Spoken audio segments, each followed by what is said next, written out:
It's 9:23 now, and when I turned it on now, it was showing 29 kilowatt hour. Now it dropped to 28.9. So okay, whatever. Let's continue. So I wasn't sure where to drive, but if we drive to the north here, it's colder. What's up here? Okay, you see, it's dark there. But if we drive to the south, it is warmer. But then there's some headwind on the way south, and then when we go back, there is less headwind. But I think, yeah, maybe I'll just go north today then. The temperature difference shouldn't be that much.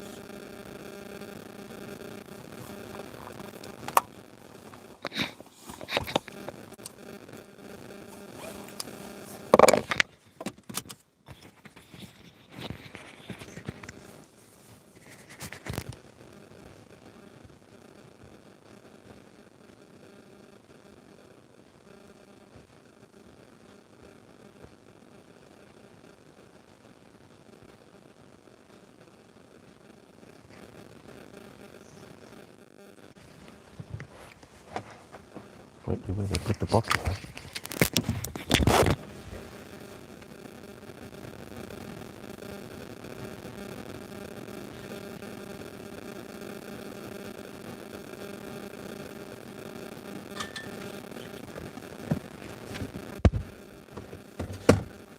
Let's proceed. The voltage is 100 watt hour just standing. I'm probably correct for it. I lost around 200 watt hour total.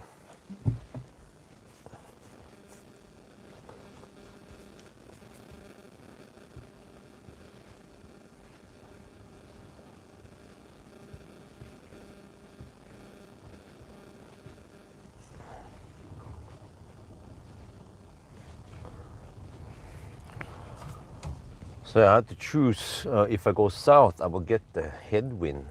Actually, it seemed to be slightly stronger wind in the south versus north. So I get some headwind on the way south, and then I get less tailwind on the way north.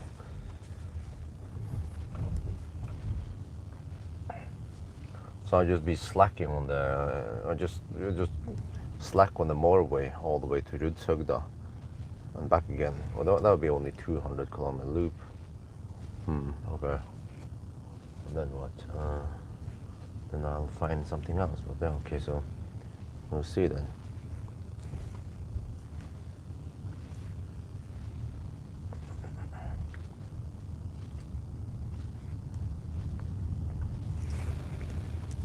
So yeah, welcome back. But I think I will ditch going to what is it called again? Going to the old Uno X station, hydrogen part. I'll just finish this quickly. So I need as much sleep as possible for tomorrow. So it's already going to be like way past midnight before I'm done here. So yeah, but it has been raining now tonight, so the temperature has dropped. The consumption should be higher now.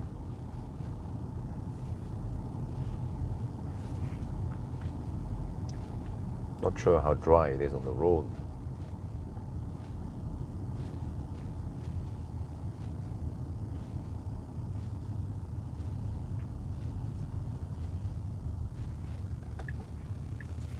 Actually, maybe it wasn't raining around the south today. Maybe it was only the north.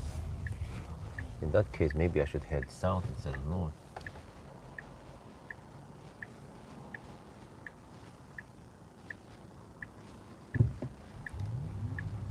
I mean, these roads are getting dry. How is it there?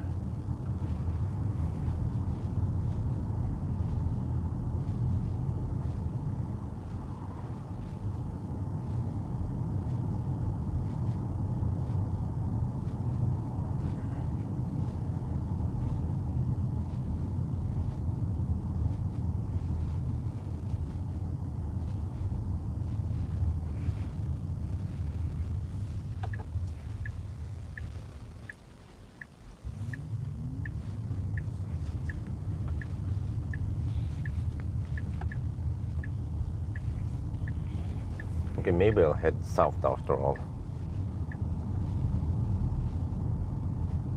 Well, my gut feeling says that the south might be dry versus the north.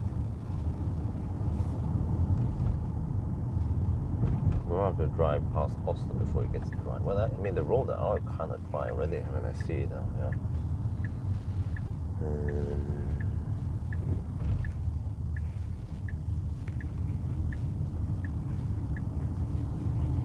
But then there's more wind.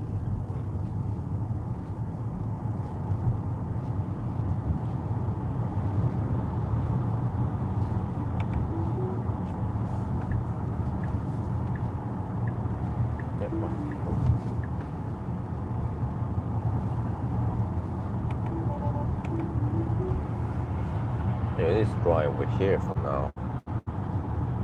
So some traffic and stuff.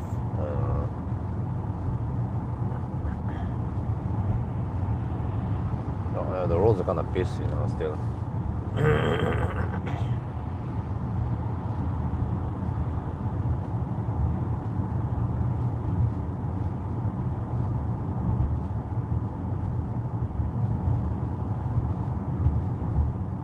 Yeah, I might just go south after all, because it's warmer over there, and the car shouldn't be that much affected by wind.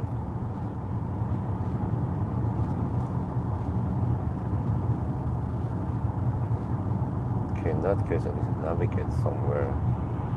Probably like lead Moss, Sarpsborg maybe.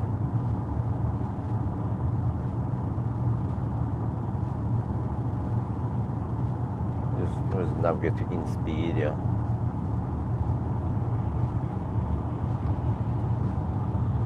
Let's see how far away that is. 120, yeah. I should drive at least 250 kilometers. If it has remaining, let me see, 2.8, 28, 20, 26, I have around 25, almost 26 kilowatt hour left. Oh yeah, okay, yeah, that's Pawel. Okay, you changed name now. It's not DIY Tesla anymore. Okay, but that's Pawel. Yeah. Yep. Always buy vignette. Pawel made a small blunder by not buying vignette when he went through Austria, and he was caught by a camera. I also made a blunder many years ago when I went to Czech Republic. And I didn't buy the vignette right away. It was with a Bimmer, and then when I pee at some gas station, some Polizei saw me and gave me a ticket. First, he talked about the way higher fine, 600 euros, and they were like, "What?" And then I think I got away with only around 200 euros. So I was like, "Okay, thank you."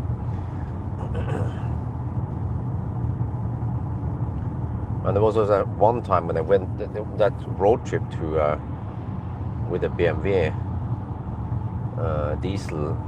When I went to Pisa, I supposedly drove in some restricted zone in the city where you're not allowed to drive with a, I don't know, car or some shit. And then somehow the Italians, they managed to track me down and send me a bill in the mail, in a snail mail. I was like, damn. But I've been flashed several times in Deutschland on those speed cameras.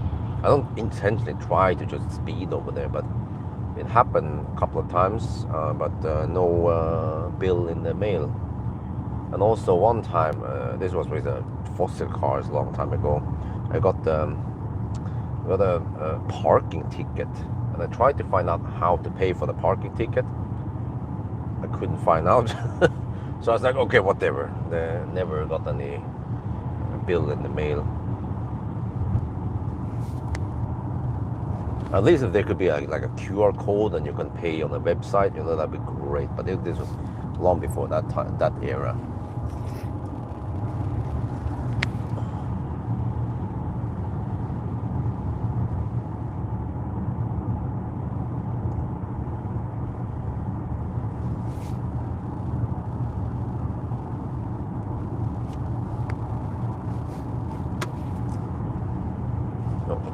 truck. Let me slow down here.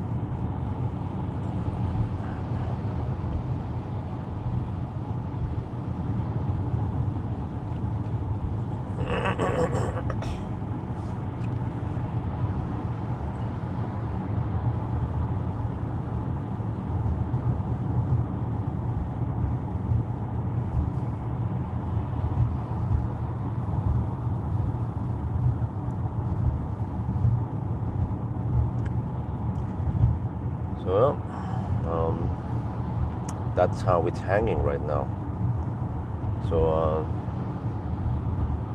just need to finish this. I mean, I actually know the net capacity and we already know the consumption, so we could have just ended it, just extrapolate the remaining 45%. I guess people want to see me go deep. Okay, I'm gonna go deep. We're gonna take the disadvantage by driving at night, see how the Tesla can handle it. Okay, now it's only 14 degrees Celsius, not 22 that we had on the highest. But at least it's not that hot anymore. So yeah, but I think the temperature should rise once we go closer to Oslo.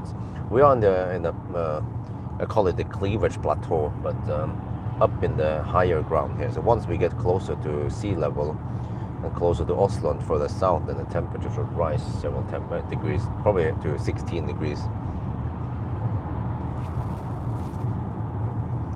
Well, yeah, nice to see you again here, Pawel.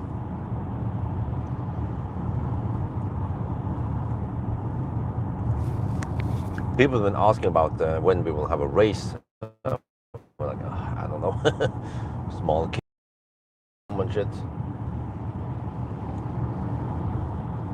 PP sit there.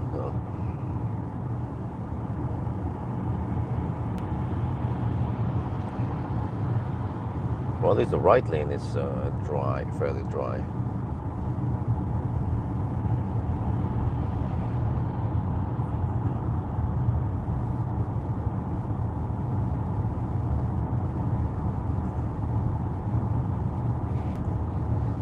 Well, the problem is on my side, and I have to somehow get going. Okay, the consumption has gone up now to 98.2 watt-hour per kilometer, and the current drive is at 99.7. So we'll see now how it goes. You have to face the headwind, around 4 meters per second headwind now on the way south, but then on the way back we only get 3 meters per second tailwind.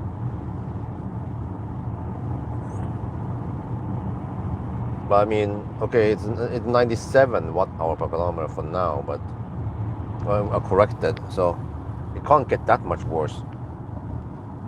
Maybe around 100 and worst case towards the end. I mean, when we're finished. So that's still 580 kilometers, right? It's more than VLTP.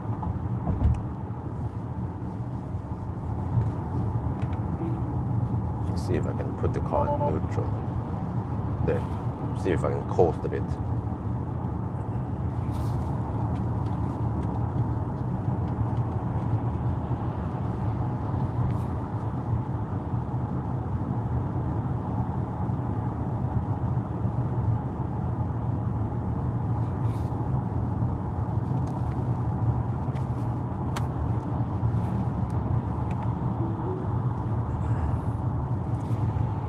It sounds good. It is okay. But another trucker. Let me slow down for the trucker.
No, no, no, shit.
I think it hasn't rained in the south. It was only in the north here it rained earlier this evening.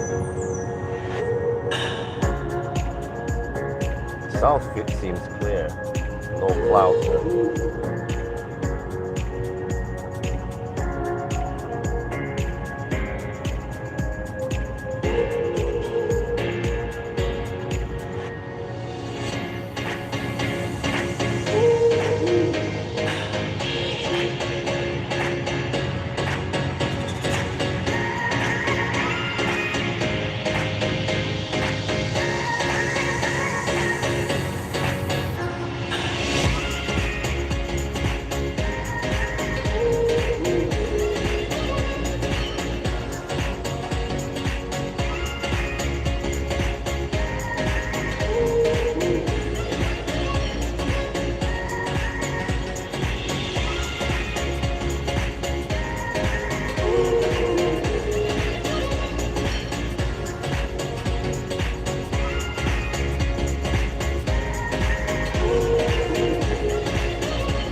There's some decent bass here. I wonder where it comes from, huh? There's a little subwoofer in the back.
Don't get me started about the way you look at me. Don't you see what you've done? Don't want a broken heart, and please never let me go.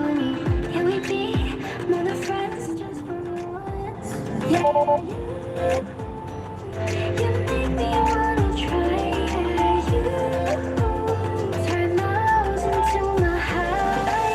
Meet me after midnight at your house without your friends. Tell me we'll be alright. We got no doubts into the weekend. Don't wanna waste time is taken by. Meet me after midnight. Let's kiss into the stars.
weekend.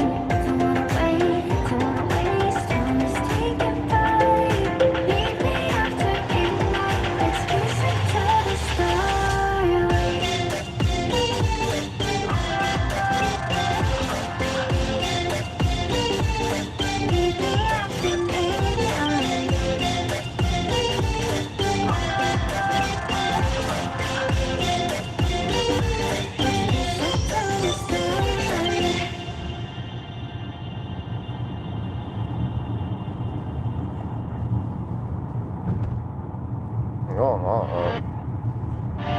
On current drive, I'm at 105 watt-hour per kilometer.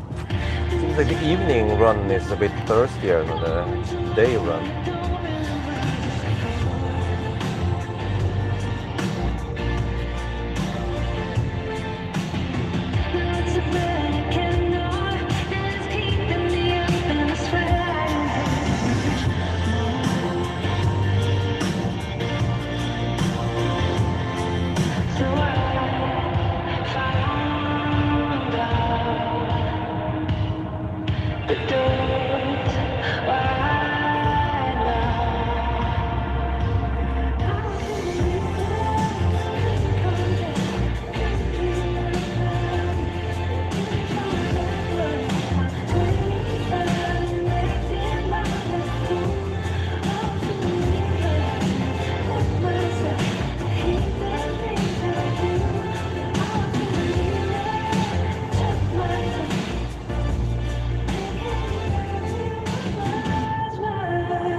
I can't just play random songs with copyright claims.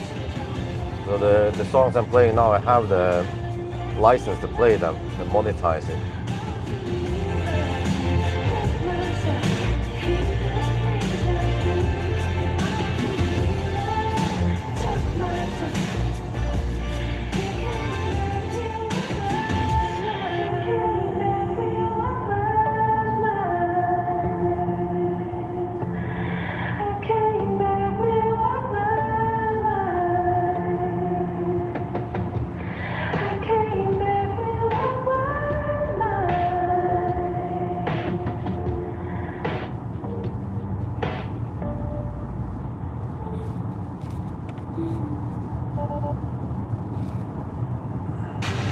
Nights like these are therapy.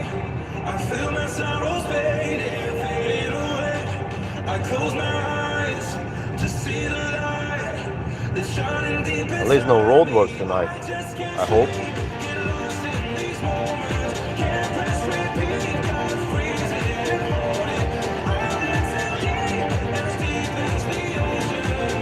No, I just can't sleep 'cause I'm lost in these moments.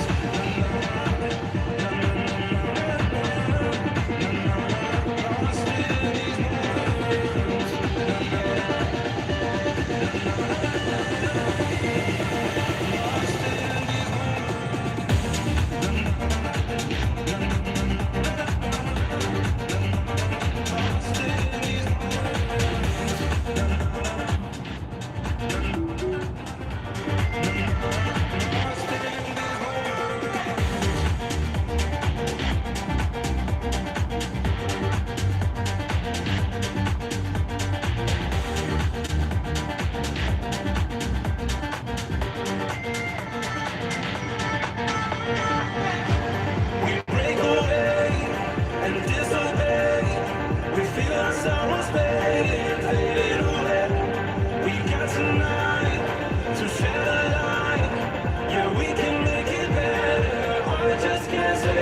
Get lost in these moments, yeah, that's what it is.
Baby, you're on to me.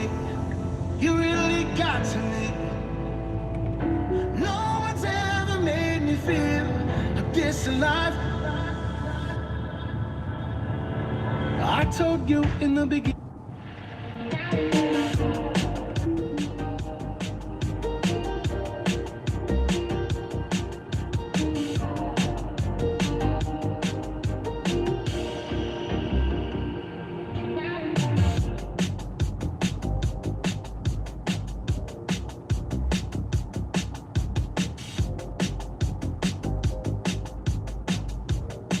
Holy crap, this thing is smelly.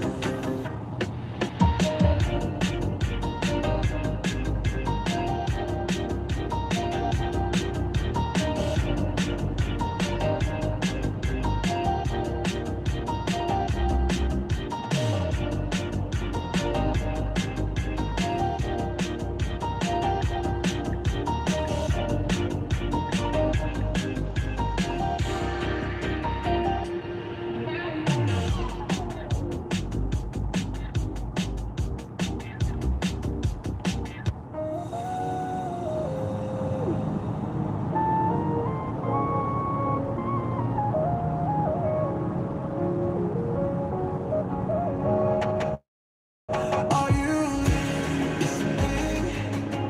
'Cause I don't wanna waste your time. I'm not giving in.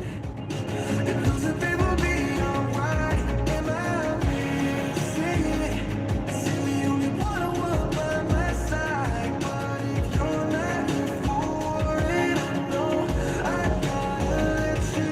The Norwegian summer has been very nice. Nice weather, not too much rain, but some rain at least. But not crazy hot over here, unlike the rest of Europe. The hottest we had, I think, was only 31 degrees for one day. It's many days with 25, 28 degrees also.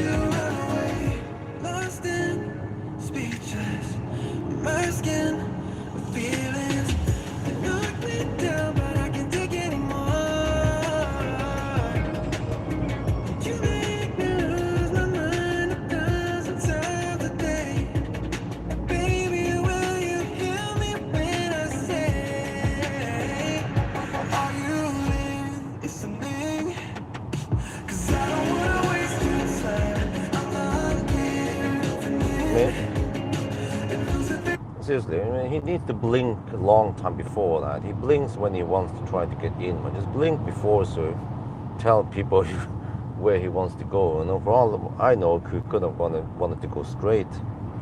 This van driver, yeah.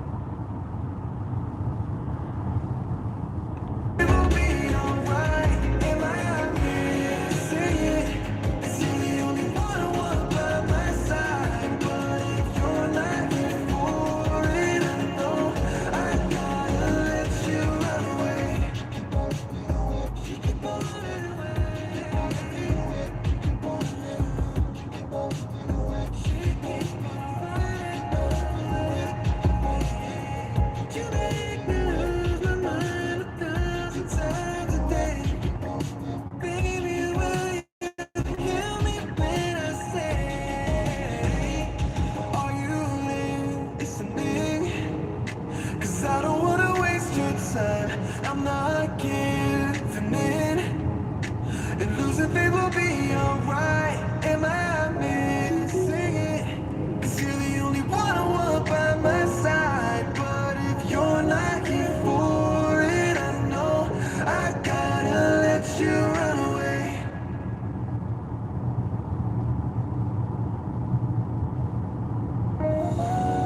What? How many of these?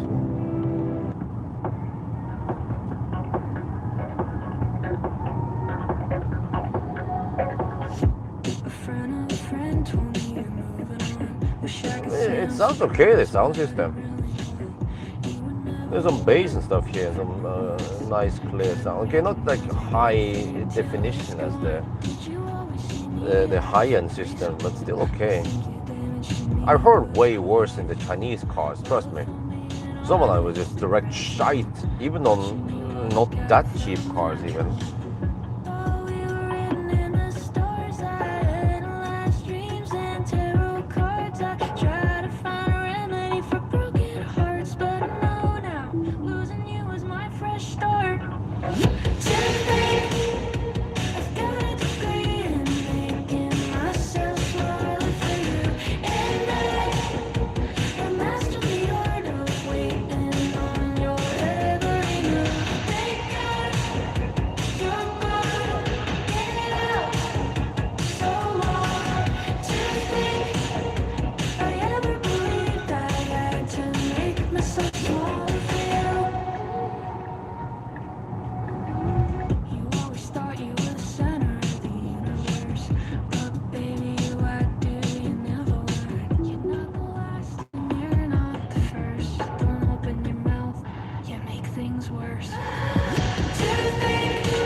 It's 14 degrees Celsius and some moist road right now.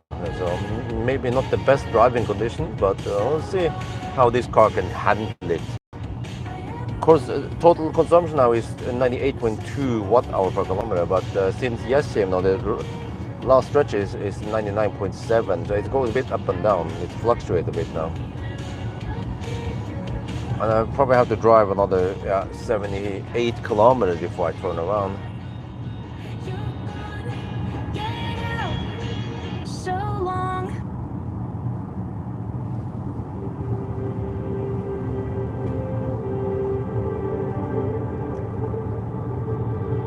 Ambient light, not really. It's not that important. I don't know. I mean, it's nice to have maybe, but I also like it very dark in the car. I don't like too much light just disturbing me, you know.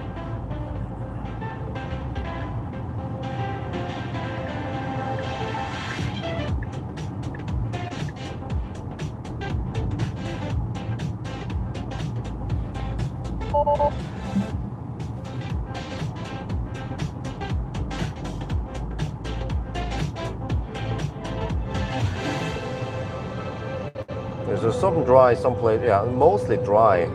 It has been raining here earlier, but it dried out very quickly.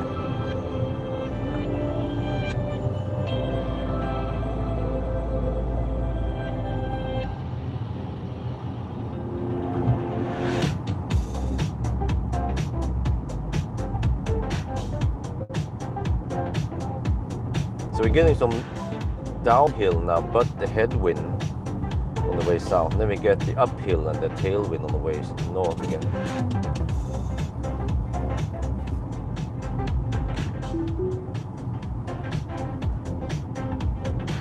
14 degrees Celsius.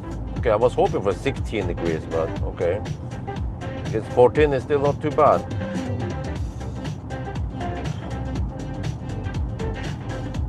We're down to 36% now.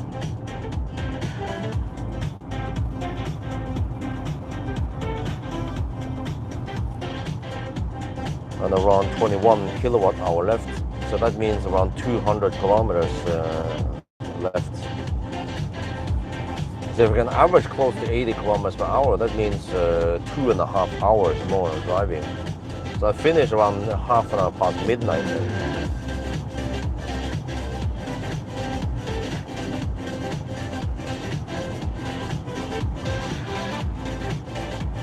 I've been feeling you, you've been feeling me. Summer loving got me falling, wanting you daily. I've been feeling new, hit me with your heat. Skipping double time on a sunrise heartbeat. It's the rhythm that we fall right into when you're around.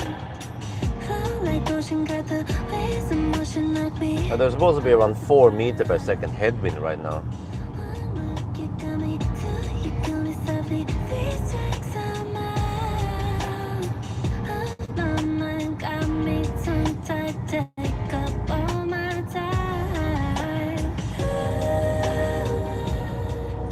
have to say that the Universe is actually a very nice car. Great success because it's spacious, but without being like too big external wise. 4.8 meters. Yeah, 4.8 meters only. Spacious, has good comfort now, good soundproofing, nice equipment, a big screen, 16-inch. I can tow 1600 kilograms. It's okay, not the class leading there.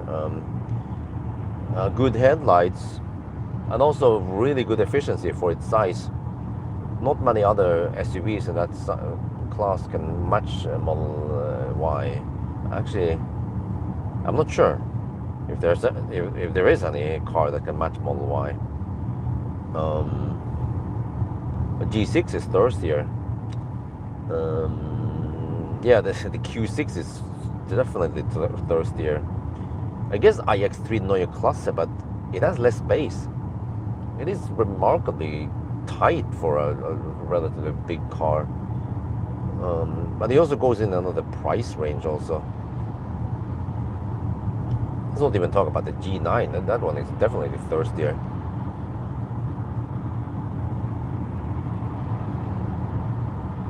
So I have to say that the Tesla made a damn good car, the Model Y. That's why it sells so well, because it fits many people's needs.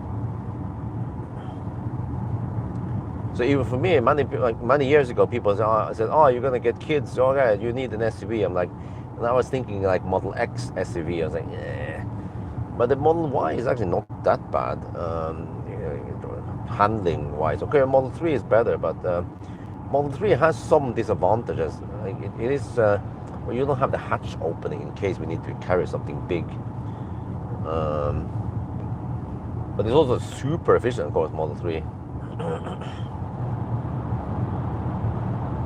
I think the best would be Model Y, would probably be the best overall.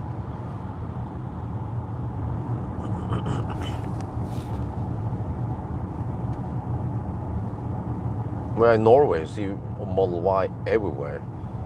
They're so common now.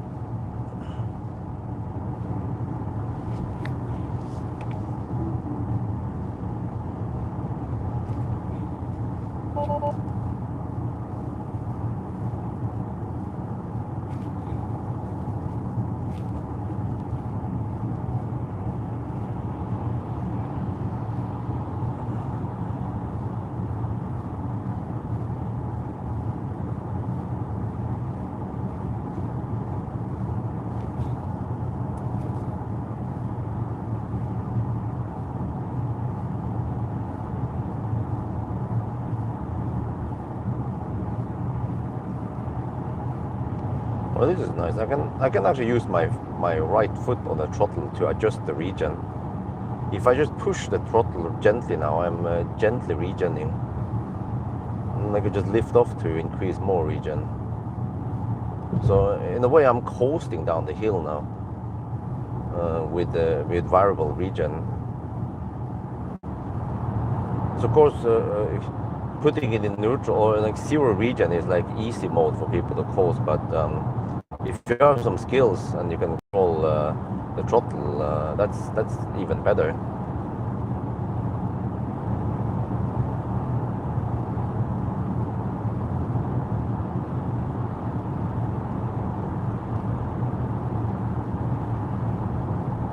Yes, I'm still Tesla Bjorn.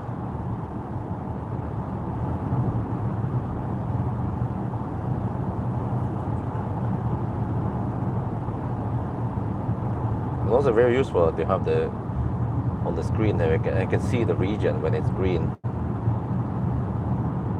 I can just use my foot to adjust the speed accordingly.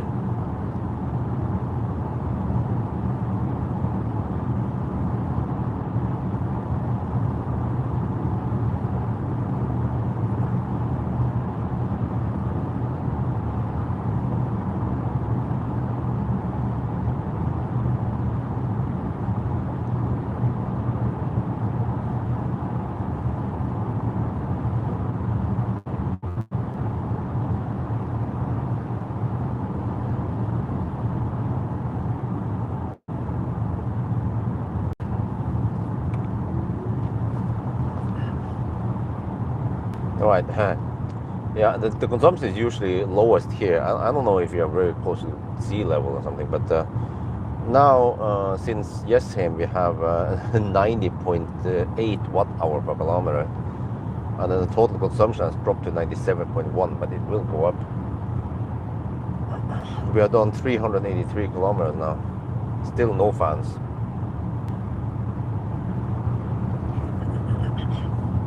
Because no fan is better than only fans.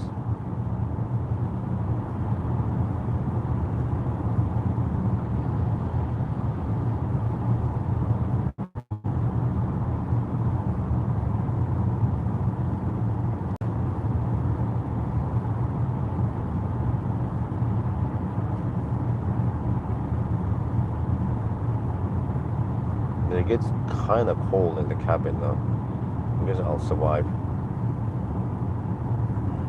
Eventually I'll have to stop the Sunday drive, maybe in September or sometime. Well, I can limit it, so I try to do it in the daytime when it's nice weather outside. But then if it gets cold, like 10 degrees, oh, what the heck is that? Roadworks? If it gets below 10 degrees Celsius at night, then it becomes kind of uncomfortable. Seems like there's some roadworks here in the tunnel. 70 suddenly. Oh, yep, there is. 50 now ahead there. So it seems like one tunnel is closed.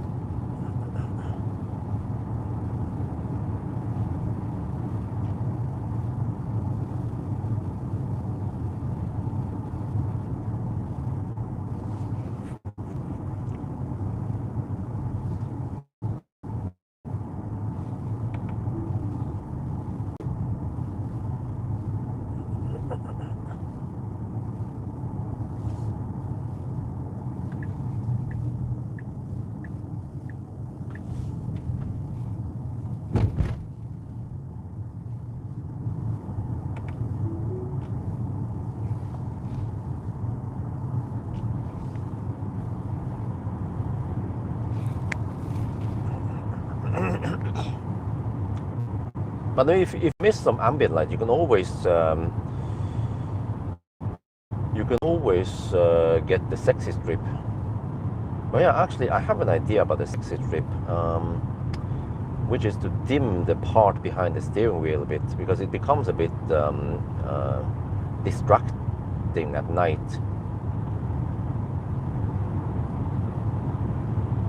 It depends, you know, if it's really dark outside, then like now, no big deal, no problem. But yeah,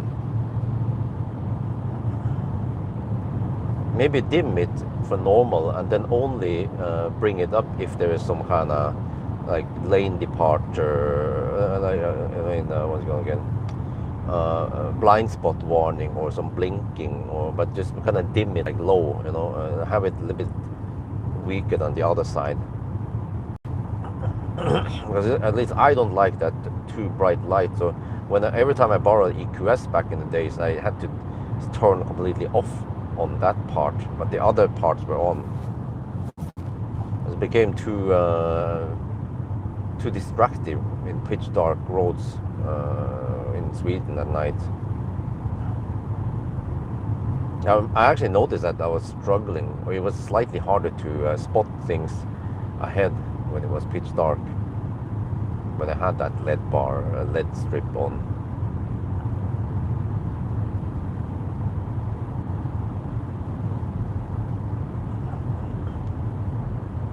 You know, that's what's so cool about Enhance, is that I can come up with an idea, send the feedback to them, they will consider it, and then maybe within 3 months they will implement it, so which is really quick. Try to get that shit done with a legacy automaker. It might take 3 years before they decide to implement it.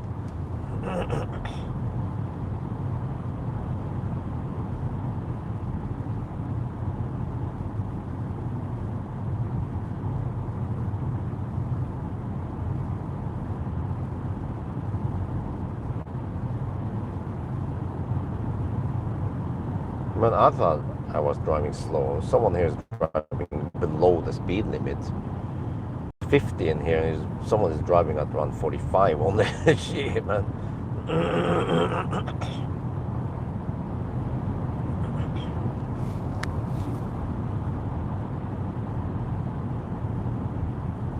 Yeah, lag is automatic. Dude, like when I notice that there is a lag in the when you press to close the trunk, the people come up with excuses that well, but it's so you can get out of the way so you doesn't get hit by the trunk in the head. Like what? Seriously? From what I know, all the other cars I tested that has instant reaction when you press on the trunk button, they have not been hit by the trunk. This is one damn bad excuse for lag in the system. But same also when I tested the Polestar. No, and many of the Chinese, what was it again? It was Seeker. It was probably on a Geely. Yeah, it was Seeker. Don't remember what it was, but Polestar Volvo, like you need to resume ACC, right? And it takes like a second before it reacts. Like, how the heck can it be so damn slow? Actually, it becomes kind of annoying because it's a matter of car control, you know. You do something and you have to wait almost a second or half a second lag, you know. That's not acceptable. It's like if you would try to turn on the blinker or turn on some lights and it has a 0.5 to 1 second lag. Or if, let's say if it has some kind of steer by wire, try to turn or brake by wire and you try to brake and there's a, I don't know, 1 second lag in the brake. Who cares, right? It's supposed to be like that because you don't want to intentionally brake too hard. You could be rear-ended. Yeah, that's the excuse, yeah, for the lag.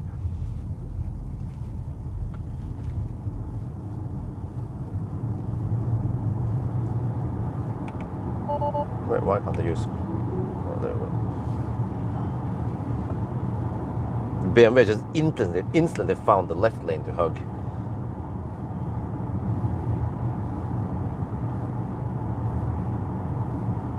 Don't forget autopilot, man. You need to fix this shit.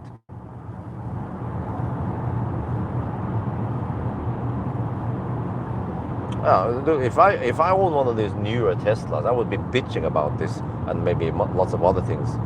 But I was bitching about phantom brake for a long time under my ownership. But I don't know if they improved it or not. Lots of other people also complaining about the phantom braking, to the point where it became quite common knowledge that Tesla has bad phantom braking. But Elon just excuses that, but you know, we just want to mitigate the damage in case of a crash. Well, but in 99.999999999% of the cases, there's nowhere remotely close to any crash. It's like another truck, I mean, an oncoming truck is on the other side of the road, well behind the line and everything, you know, no problemo. There's no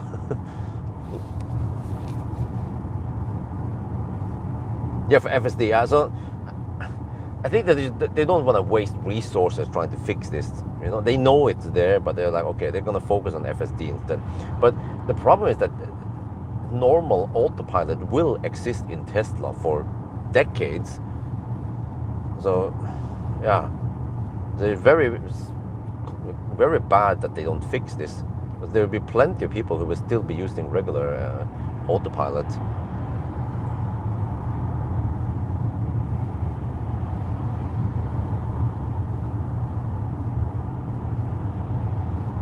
-16 degrees Celsius over here. Oh, it's slightly warmer. Okay, good. Yeah, it's supposed to be a bit warmer in the south. And also over here, it seems like it hasn't rained. So that's probably why, because Oslo, normally Oslo would be like 18 degrees or something, right? It was only 14 degrees because it had been raining. So then the whole air chills down. And here it's 16 degrees. But in the north now,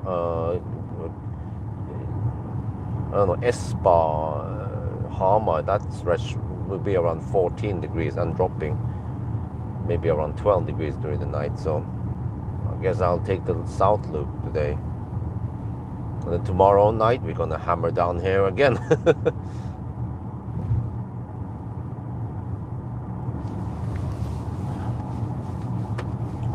Yeah, I can feel the chillness now starting.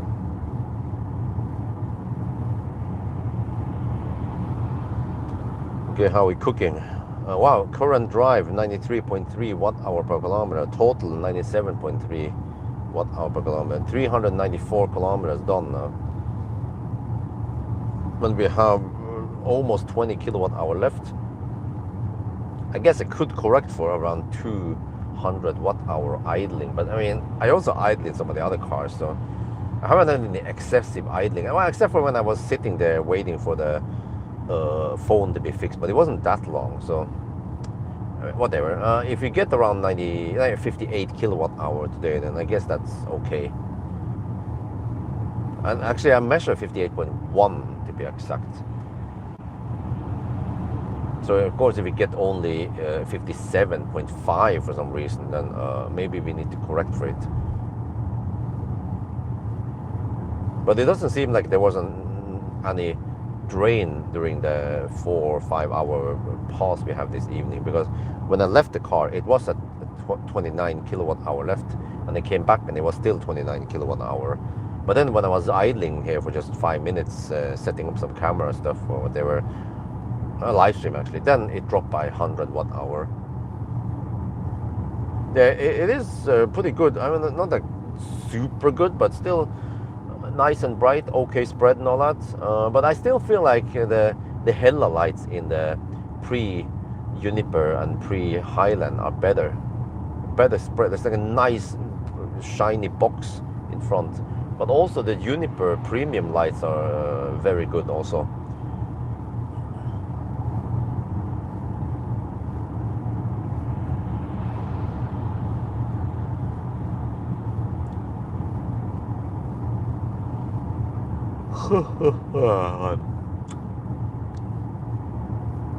So we're gonna go deep to 0%, and then I don't know, but the battery temperature, it's 25 degrees now.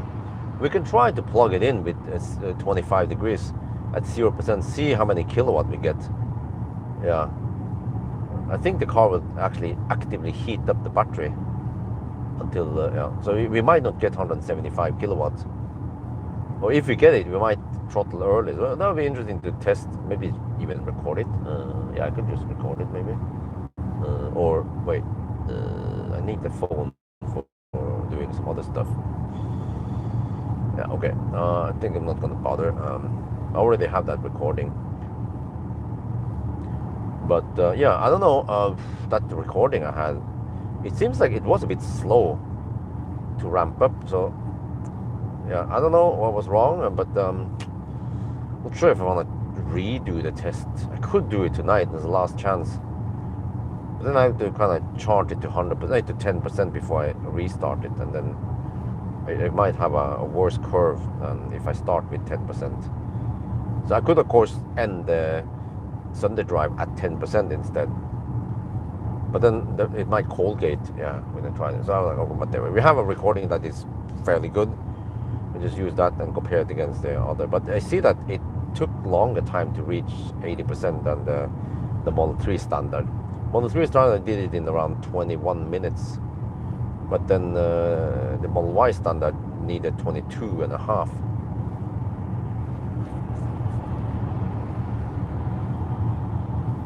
It was going kind of slow towards the end.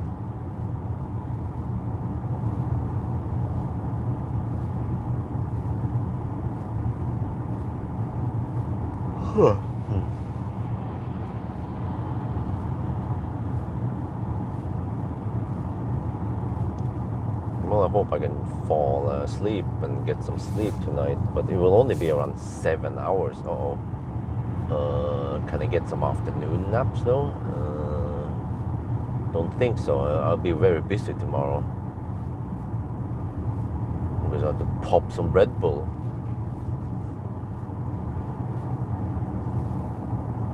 What the heck, man? Shit, look at that shit.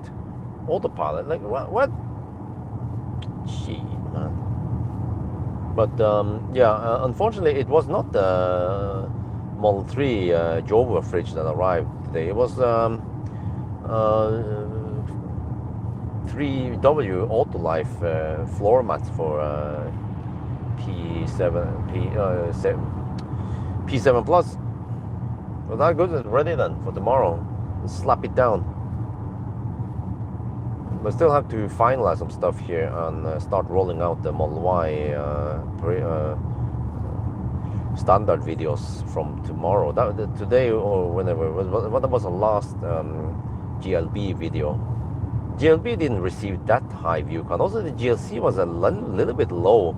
The iX3 Neue Klasse received the most views on the hyped up cars, but I suspect that once I can get my hands on the Volvo EX60, that might also get really high view counts. Only problem is that they still haven't booked it. They're gonna check it, and I think I need to bug them again because I think they fucked up something or forgot about me. I don't know how it's possible to mishandle that.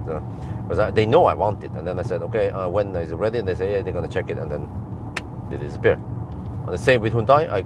Dude, seriously, Hyundai, I'm trying to book the Ioniq 6N and the Ioniq 9 Performance, but the Ioniq 9 Performance is not that important.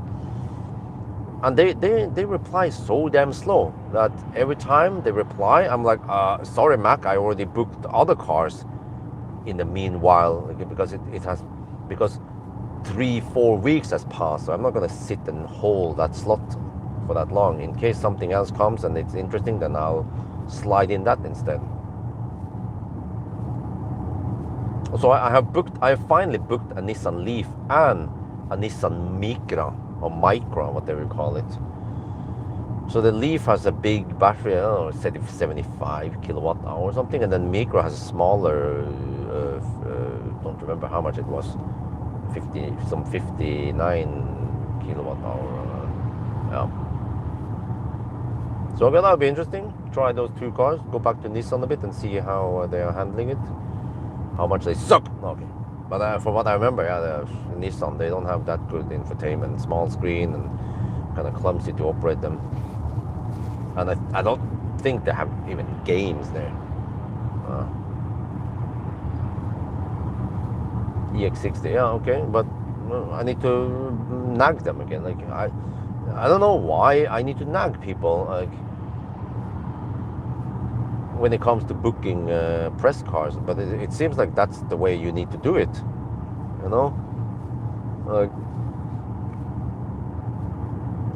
you need to keep nagging them, follow up, and if they don't reply, or reply when after 1 week has passed, then you just have to follow up.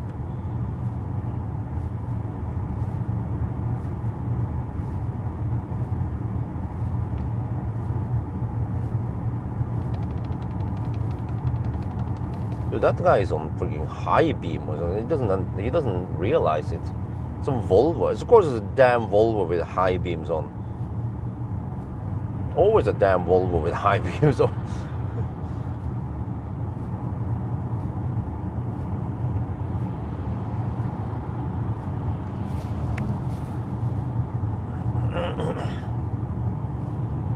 But here's another issue I need to deal with. There's so much stuff I need to deal with nowadays. But one thing here, you guys remember the Tesla takeover event in Flachau? Wait, Björn, have you ever had bad wheel balance on press car? Yes, it has happened. Not that bad, but I felt some vibration. Yes. Okay, not that, but just some vibration in the steering wheel. Preheat inlet target. Oh, I have inlet target. It's inlet is 27.8 degrees, and then the battery temp is 25.5 and 26. So it probably feeds the leftover heat from the motor into the battery now, since I'm not using anything in the cabin.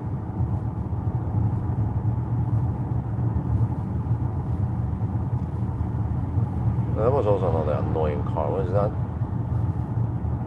Oh, it's an ID 7. Turn on the headlights. The high beam. But dude, seriously, what I'm gonna do now? I've been very patient because you know that um, that Tesla takeover event in Flachau. Um, first, I wasn't. Well, first, okay, whatever. Long story short. I wasn't planning on going there. I kind of like I can maybe go there. I can, yeah. And then Siva wanted me to go there, and they said they can pay for the ticket and everything. So, but I can kind of be like the Siva guy and stay on stage and stuff. So that's what happened. And you know the story, right? Yeah. Okay. Fine. So I was to help represent Siva and kind of help boost Siva sports. But then they asked me how to do it, and they wanted me to pay up front. So I did that. I paid for ticket, I paid for hotel and rent car and shit. And then that was, what the heck was it again? June? And then I have not gotten reimbursed yet. We are talking about 1,700 euros here, you know? So I'm like, well, now the September tax is coming soon, so I kind of need to gather all the resources and I can pay the damn tax. And I haven't received the reimbursement yet. And then just on top of that, suddenly Europcar sent me an email like, yeah, we have registered that you have used the rental car in Austria. I'm like, the fuck, man, I already told them at the counter when I pick up the car that I'm gonna go to Austria. I thought they will include everything in there. Oh man, I don't know. Suddenly I get a freaking bill 2 months later, 100 euro or 99 euro bill for entering Austria. What is that shit, man? So, okay, and then I email Ziba guy about this. Do you guys want me to pay it first, or you guys want to pay it? No reply. No fucking reply. I think I just have to email them again. Email a whole bunch of them and say that if you guys don't pay me soon, I've been very patient, waited 2 months. I kind of need the money now. And they're gonna take down all the Siva videos for now. Set them to unlisted or private actually. Until you guys pay. This is getting way too long. I don't mind if it takes a couple of weeks or maybe even 1 month. I can understand summer vacation, but now it's like second half of August, man. For helvete. Why do I have to deal with this shit, man? I have other things to deal with.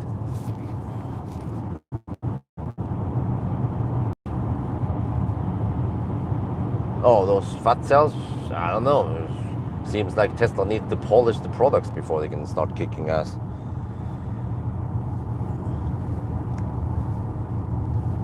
Okay, let me see, back to the trip now. It seems like we should be able to average around 100 watt-hour per kilometer. So based on the remaining kilowatt-hour, and I have 18 kilowatt-hour left. That means 180 kilometers. Yeah. I have to count, and then we travel 84 kilometers here. Dude, that means 50 plus. Yeah, I can at least go to the waypoint. I can at least go to Inspedia before I turn around. Ja, han gammel Erik, yeah. That's all Erik. But it's like Nordnorsk, old Erik, gammel Erik. Gammel Erik is a northern Norwegian slang or something for Satan or Satan or the devil. That's on Gammel Erik. I don't know why you're slowing down. Oh shit. Well, I think it was because the car was brand new, so none of the joints had set. Okay. Hey, what the heck is going on over there? Oh, okay, just cutting grass and shit. Give it the traffic has passed. I'm gonna drive roughly to around half an hour past midnight. So in 2 more hours roughly before I'm done. But actually, you know, based on 180 kilometers left, that's gonna take a little bit more than 2 hours, unfortunately. Plus, the average speed will not be 80 kilometers per hour. No, it's going to be around 75 because we have the slow stretch via Oslo also. So it's actually going to be closer to 1 at night before I finish, because I want to go to 0%. Just to see how many kilowatt hour I can actually get out of it without hammering it. Well, okay, you know what? I'm gonna compensate for 0.3 kilowatt hour idle losses. So just to see how many kilowatt hour can we actually get down to 0%.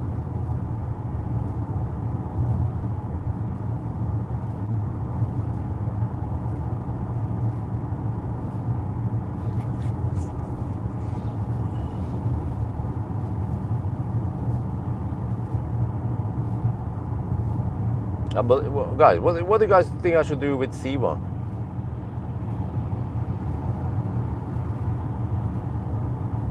They owe me almost 20,000 NOK now, almost 2,000 euros. That's not just pocket money, man.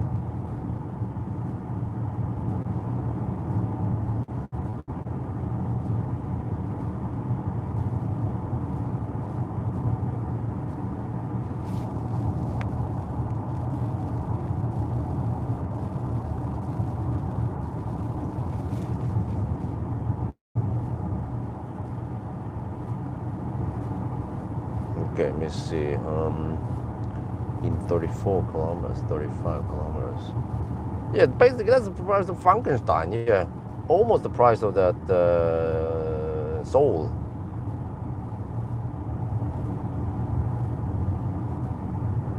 Well, maybe I should do that. No, it's not. The Model 3 standard uses CATL prismatic cells. And this car uses BYD Blade battery. This is from Giga Berlin. The Model 3 standard is from Shanghai. So that's why they have slightly different charging curves. Okay, what happened? Siva, what is all about? Okay, quick recap. I went to Tesla takeover event, Flachau. They wanted me to go there. So yeah, it's like they sponsor the trip, they pay for the trip, and I kind of go there with Siva and stay on stage and talk about the Siva report and so on. Yeah. But then I paid for the ticket and hotel and rental car and whatever other stuff. I actually didn't even count every penny. There was some stuff I was like, okay, whatever, I'm not gonna bother with this or that. And then, but yeah, so there are lots of expenses for that trip for me and Isabel. Yeah, I haven't seen the money yet, and that was in June, and it's been 2 months now, and it's been extremely slow. I got some updates. They say, oh, they haven't agreed whether it was going to be Electrify Europe or Siva that paid it. I'm like, okay. But they said, money is on the way. But I think, yeah. So I was like, how is it possible? Yeah, it's summer holiday. That is totally understandable. But now we're in the middle of August. Holiday should be over by now. And then why didn't they handle that before the holiday? You know, it's like, how can it take over 2 months? You know that next time they invite me to something, Siva, I can go, but they need to pay everything up front. Yeah. I don't want to deal with this shit anymore.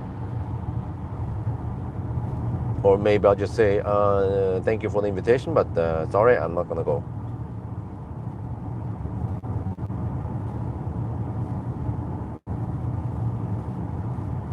So it's a big bummer. I mean, who knows how many tests they have stalled because of my videos, but we still don't know if it's accurate or not.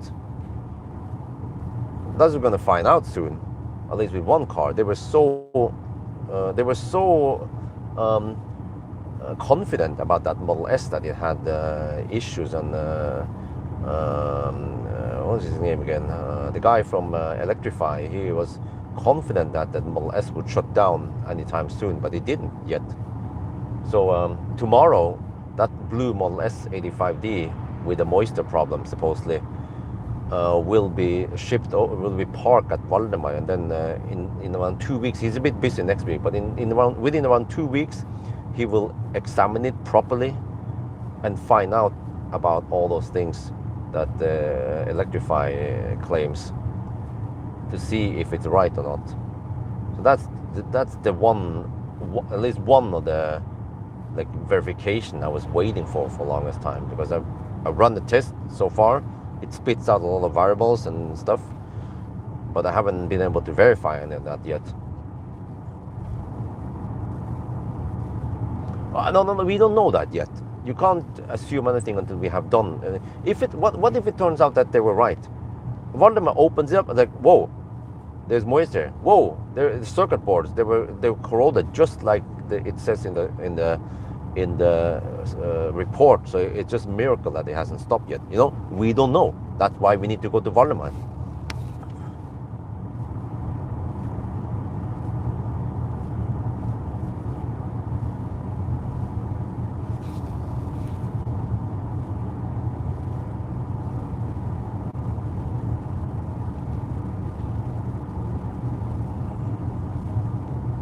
And not only that, but it's somewhat important for me because many people paid to get the test because of me.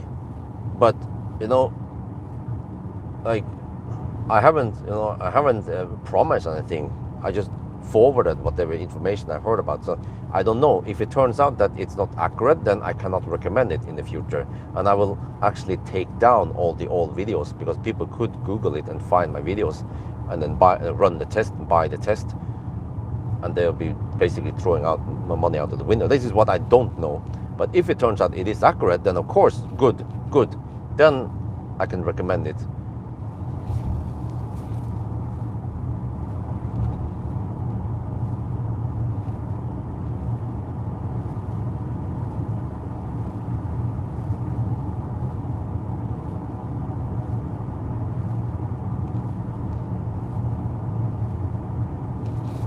But also another thing, I haven't responded to them yet, but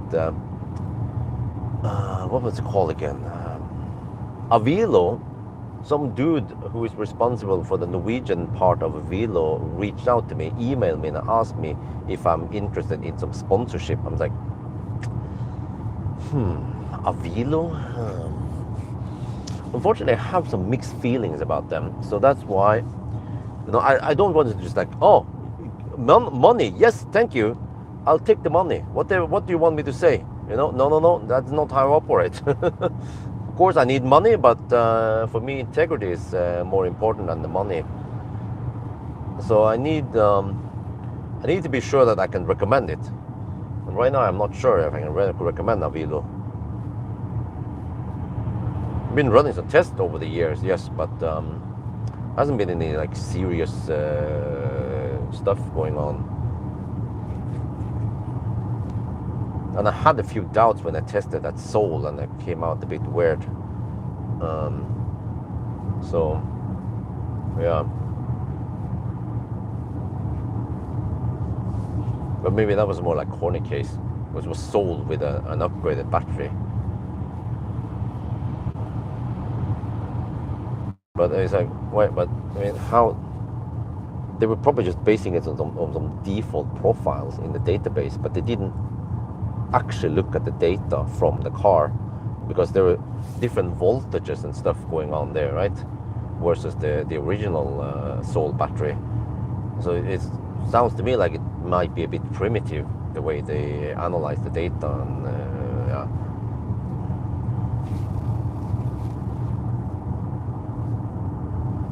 Well, that's the thing. This is what I heard from, I don't remember who it was, that at least Avilo, they try to make this a standard, like a quality stamp, like a report. But we have to be able to trust it.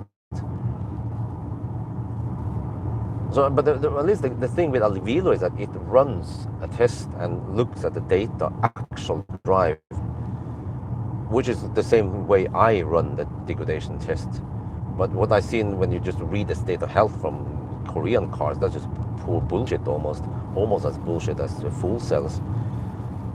So you can't trust that shit. But also it seems like at least Tesla seems to have very good idea of the battery health. Tesla's BMS is very advanced.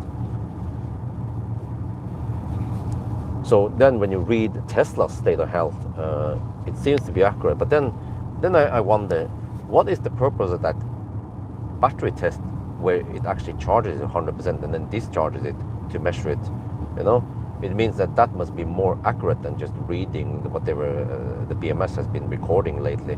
But it could be that whatever BMS thinks is the net capacity, it's not accurate if you haven't gone deep. Yeah, always go deep. Yeah.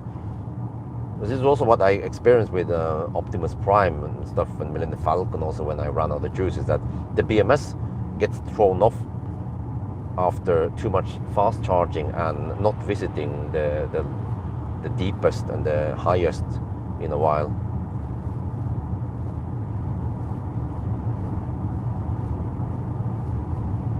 And I suppose I haven't tested the battery test in the service menu, but I assume it will do some deep discharge and then some full charge and then measure it completely correctly and calibrated.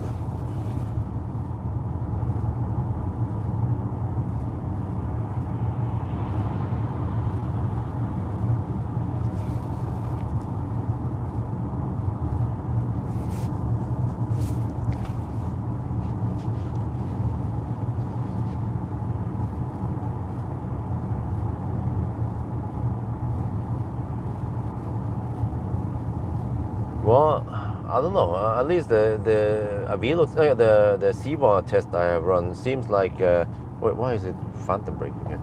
Seems like those CATL LFP batteries, they tend to degrade more than you would expect. But I suspect maybe it's because they've been charging to 100%, and that is supposedly bad for the LFP, from what I heard. I haven't done any tests, but there was some big YouTuber, I don't remember, it was Engineering Explained, or one of those big YouTubers that had a whole big explanation what is the problem with charging to 100% and so on, and that the LFP actually doesn't like staying at 100%. But of course I haven't been able to verify that yet.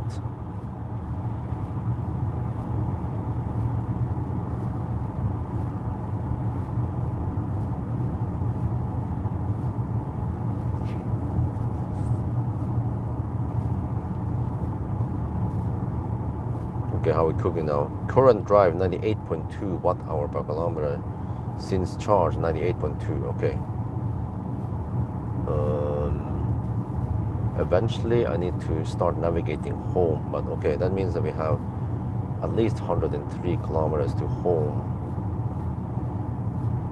I will also test some charging at Yeso at Remen. Conflicting information and killing. Recommendation is to note 100% at least. Well, okay, this is what many people don't catch, or they haven't, you should recommend older EVs for newcomers that can't, huh? Ioniq. Yeah, well, I have done a little series about that. Okay. But yeah, classic Ioniq, highly recommended. Also the Souls, but the Souls kind of need to be with a replaced battery, so they are a bit rare. Why don't you make an interview with them regarding the test procedure? Oh, you mean Avilo? Well, I could do that. But they were interested in sponsoring me or some stuff like that. Okay. Well, there's not enough space in the front page. The front page, people in the front page, those companies like Enhance and Kempower, they pay flat rate per month, so they will stay there. They are the VIP, and I don't want more in there, so it's kind of full now. Yeah, actually I think I need to follow up, because it seems like some of the sponsors didn't pay for this month. I shouldn't have to do this and follow up. My accounting program will automatically send bill every month, and then every month everything is being paid within time. But then some companies tend to, I think they do some manual stuff, and then they somehow forget about this, and I have to keep paging them about it's like 5 days overdue now, so yeah.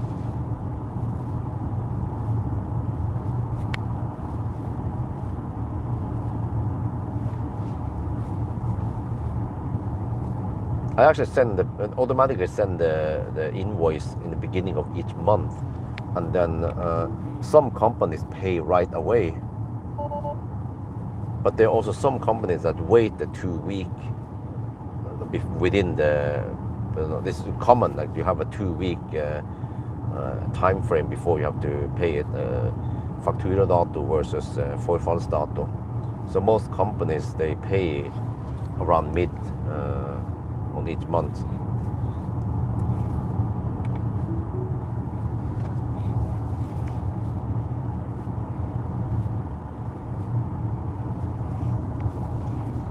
Leaves by, huh? What? Okay, I don't know too much about that HX thing.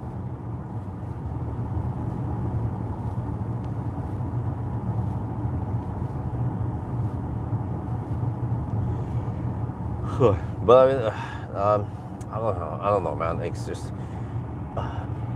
there's so much stuff I need to do. Maybe I'll just keep it simple and just deal with it. Like I have a shit ton of Jova items I still haven't made video about it. They still pay me. It's simple. I don't have to follow a script. I don't have to go to any video call meeting. It's just whenever I have time, I'll just grab one of those Jova items and make a 6 to 10 minute video, and then they pay me a small amount for it. And then also every time I include or just show it casually, like, oh, here's the gaming controller, you can play while you're charging, then they also pay me. Easy. And also steady people buying the Jova products. So it's great. Just keep things simple, not too much overhead and meetings and emails and stuff. I don't, not on a normal basis, I don't talk too much to the Jova guys. I just, okay, like, oh, there's a fridge, okay, ship it to me, thank you. Event for a fan, okay, what do you want me to do?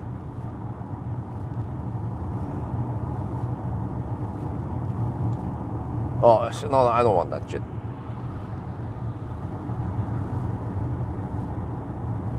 You will pay, but I don't want that shit. I'm not into that kind of stuff.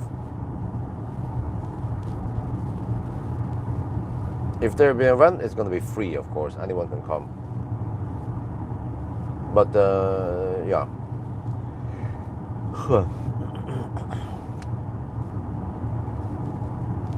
Oh, 15 degrees over here. No, Starbucks doesn't sponsor me. They gave me this gift card. It's 5,000 NOK. But of course, it doesn't cost them 5,000.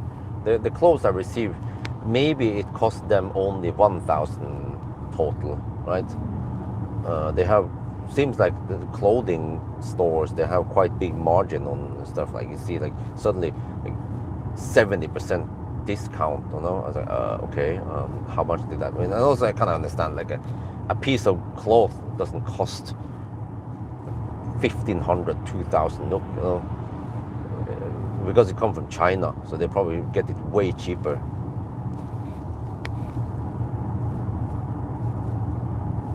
How is the weather? Huh? What? No, it's okay over here now. What, donate? Well, there's a donation link. Oh yeah, you can donate via YouTube mechanics, like whatever it's called again, super chat. Yeah. But what I was gonna say again? I forgot about it.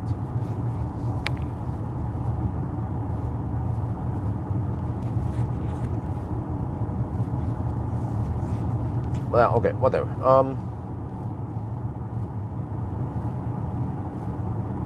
Denmark. Well, I went there this summer. If you watched my videos or not, there's several videos where I drove to Denmark and did some stuff there. Okay, electric fair. Okay, right. But yeah, what do you mean? Are you asking if I'm gonna go there or not? Well, remember that I have 2 small kids and I'm running a freaking YouTube channel. And I still need to do something, especially this year. I need to pay attention to the house. The house needs some stuff to be painted.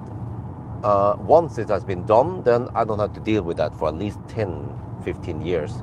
But it's now, this year is the year when I need to get that shit done. So I see it every morning. I'm like, oh shit, I need to fix that eventually. Okay, when do I'm like, this week is just packed with this car, which is important, the Model Y standard, and also on Friday now, I'm picking up the Xpeng P7 Plus, which is also important. Lots of people are interested. And then, don't remember after that, what the heck was that again? I'll have to quickly look up here. That was next Friday again. Next Friday after the P7 Plus, it would be, oh, then it's a Leaf. Oh, also important car, yes. The Leaf finally. And then after the Leaf, then a next car is also important, beginning of September, which is the Model Y 6-seater. Yes, Model YL is going to be game over. And then after that, also important, BMW iX3 Neue Klasse. I'm going to do a rematch and see if we get better results. And then I kind of need, then I can lower my shoulders slightly. That will be in the 14th of September. Then I will borrow the Seeker X, the Refresh, which is slightly bigger and it has improved charging. And then Mercedes CLA shooting brake. And then the Kia EV2. And now we are in October. But then I have booked, I say Ioniq 6 and maybe. So, but if that slot, if the guy can't fold finger, then I'll probably just try to slide in some EX60 maybe in there. And then I have the Mitsubishi Eclipse Cross booked, and then Nissan Micra. And then we are actually by the end of October. So I'm booked, fully booked until the end of October, basically, except for one slot that could be. Yeah, so then whatever comes in October, end of October, almost in November, that the Peak, Epic, Mona or L03 or whatever shit coming will have to come there. Ideally, it would be great for me to get some of those hyped up cars early, like the EX60, but I don't know why stuff takes so long, man. Well, I mean, I'm gonna test it anyway, so there's no need to pay me. It's just a matter of when I can get it.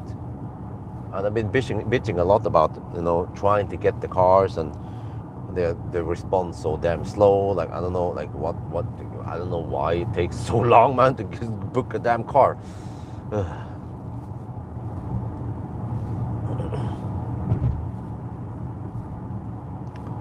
Okay, it's almost 11 now. 11! Okay, the wind, yeah, now it's kind of flat. Oh yeah, okay, that explains it. It's a little bit flat, and then I get the headwind. Yeah, it's not much. We have kind of gone all the downhills pretty much now. So now I just have to turn around soon. 115 kilometers done now. Okay. Okay. GOM. There's a GOM. What the GOM say? Well, Tesla doesn't have a GOM, right? 113 kilometers claims, but you can't trust it. Whoa, shit! Oh man, do we have a detour over there now? Shit! Wait, don't tell me that they're gonna shut down the main road. We have to go on the freaking bush. Okay, I don't feel like doing that tonight.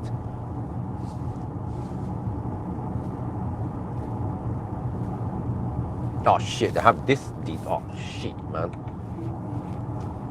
Okay, this part here, wait, can I U-turn now? Let me see, end trip, navigate, home.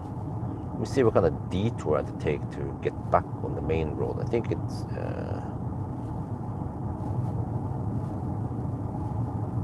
of course I didn't check stuff beforehand.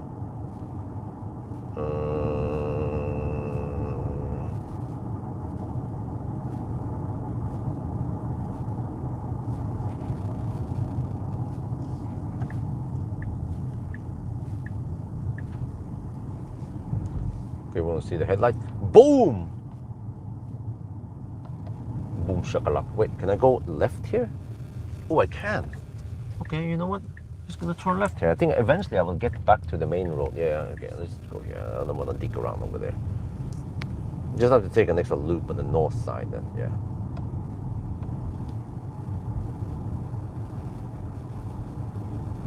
Oh, I'm not sure how far this detour is now. It's probably as far as the other detour over there. Okay, I see the other direction is open. It's only this direction that's closed. Oh, whatever, okay.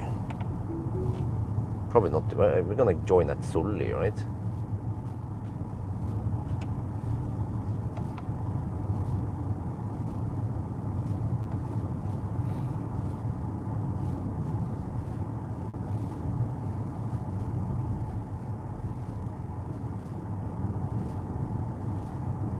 So it doesn't have the best spread to the side, but I guess it's okay when it's not too twisty. There's a mother trucker coming. Or is it a tractor? Or is it working at night now? It's dark outside now. Farmers need to go inside now. It's going to seed anyway. Suspension standard agreement. Nah. Wrote and I couldn't tell. Yeah, actually, yeah. Well, you can kind of feel it slightly that the premium is a bit is slightly better. The standard tends to bounce a little bit more. Same with this standard Model Y versus the yeah. But it's because they have the FSD, the frequency selected damping on the premium. So you will, I don't know what it does, but yeah. Okay. Quick answer is that the Model 3 and the Model Y standard, they are like softer and comfier than the old, like pre-Uniper and pre-Highland.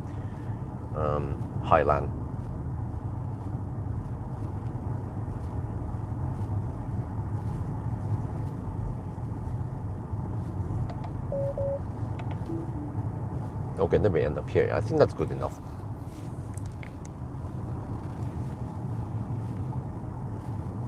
Yeah, we just turn around here. I just have to take an extra loop around Yes Home before I end it. Probably go to, I don't know, Nebbenes or something. So now we're gonna ride on the tailwind then. Let's see here, and then Oslo. Okay. Oh, it's a donation there. 6.66 pounds by Gold.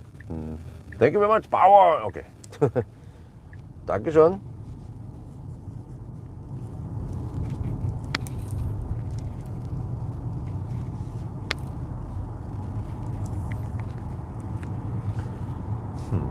Really, didn't bring any food, so maybe eventually I need to stop somewhere to grab some food.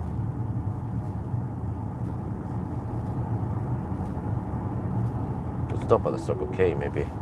Maybe Circle K food set. That's a quite short detour. Literally a pit stop.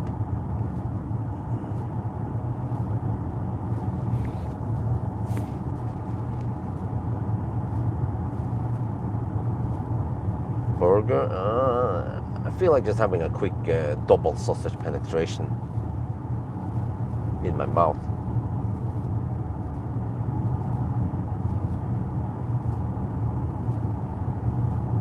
Or I still need to cash out some of the prices I have. I have a baguette, a dry baguette that I need to cash out.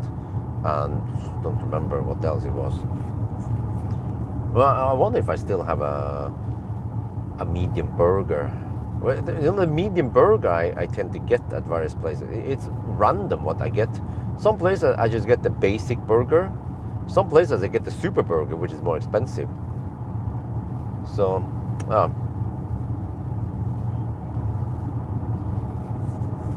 and then I've been getting free ice cream from McDonald's. It's no wait, not the Sunday, the other one, McFlurry, because DNB, they've been pushing out this that they want people to use the tapping in Vips. So every time you tap, it counts the bonus. So after 5 taps, you get a reward. You can choose, and then after 10 or 15 taps you get another reward. I'm like, okay, whatever, I'll just get some free McFlurry then at McDonald's. And then yeah, it requires you to install the McDonald's app, but I already have it, you know, I'm already a Plus member, whatever they call it over there. So yeah.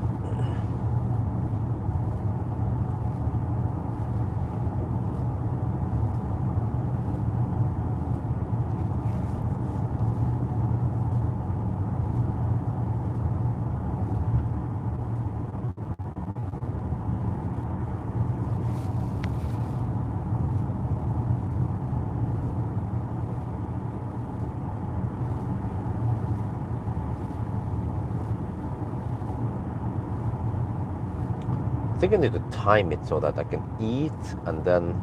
Wait, where is that guy overtaking? Okay, he's overtaking. Let me slow down here. Truck wants to overtake. Slow down by 10 kilometers per hour, so it overtakes faster. And then I speed up again. But that guy with the trailer is not going at 80 kilometers per stunden.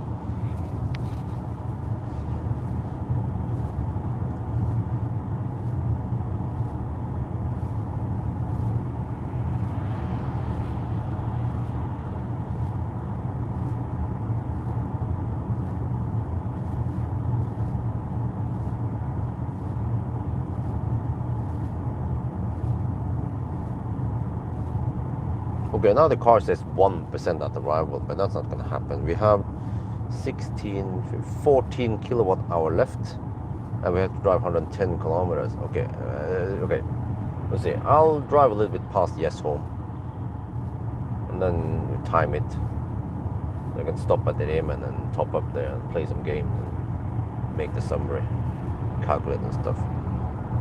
So I mean, half of the Sunday drive was daytime, but actually half of it would be night. But 14 degrees Celsius is not that cold. And since the Tesla is quite aerodynamic, then it's not that much affected by colder weather. What is the battery status? 26.5 to 26.5. Okay, very even temp.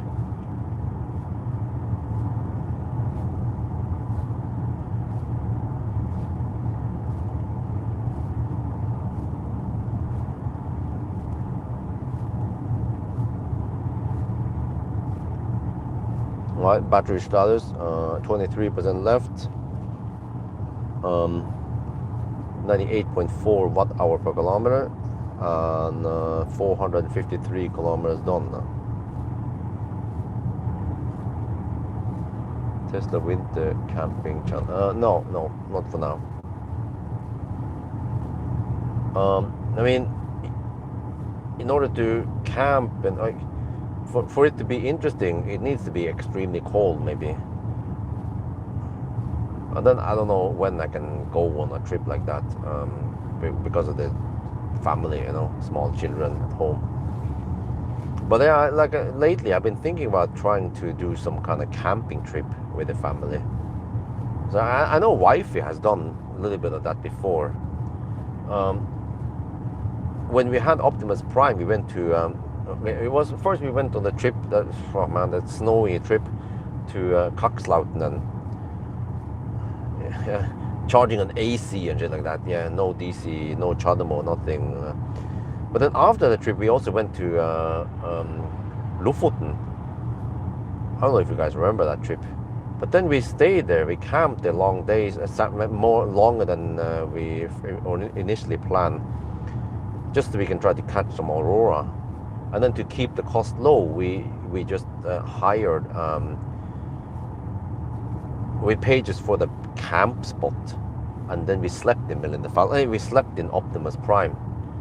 But then we had to use the public shower, but it was cheap. I think it was just 500 NOK per day or something, and we didn't even need the electricity. Wait, yeah, I think we were allowed to charge. But it was only on Sjukos, it wasn't that fast. But they were like, okay, whatever, we get 10 amp overnight, that helps. Because back then, there were no fast charger in Lofoten, not around Reine. So, and no supercharger at the Svolvær either. So, it was in the dark ages of electric mobility in 2019.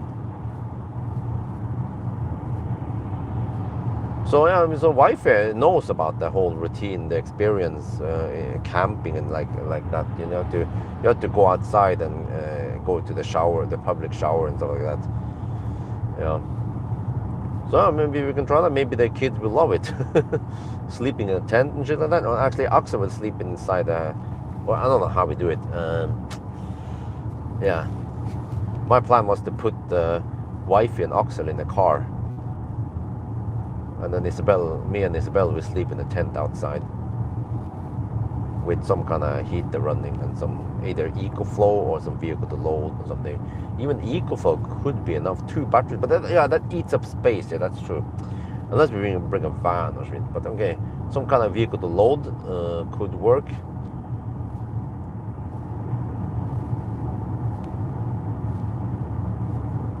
Camper. Oh, no, I don't want to deal with the trailer shit, man. I've pulled way too much trailer in my life. So I don't want to have that shit. Just want to fit everything in the Tesla, for example, or any other big car, and then we try to go camping somewhere while going to some family park. Fossil, okay. Getting used EV 3 or 5 years. So what do you have a recommendation on models? Well, a smaller SUV or sedan.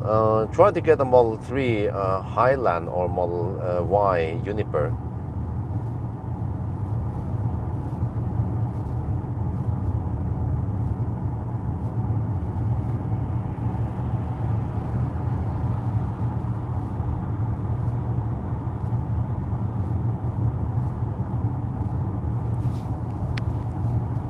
Yeah, I'm gonna test the AI thing, the BMW.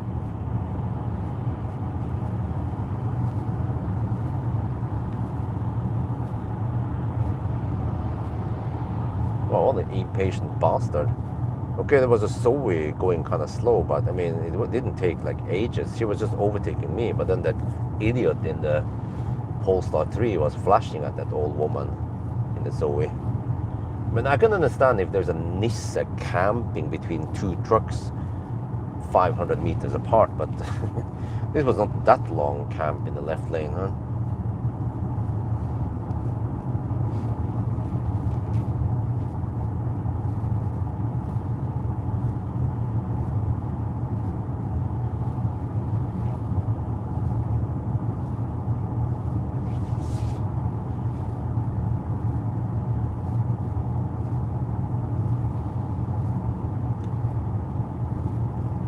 Okay, consumption, well, it's going up a little bit now. Okay, maybe some elevation change. 99.5 watt hour per kilometer. We're still below 100 at least. Right, can someone check for me, please, in the result table? Well, I wonder if I can use the Google, I wonder if I can use Grok for that.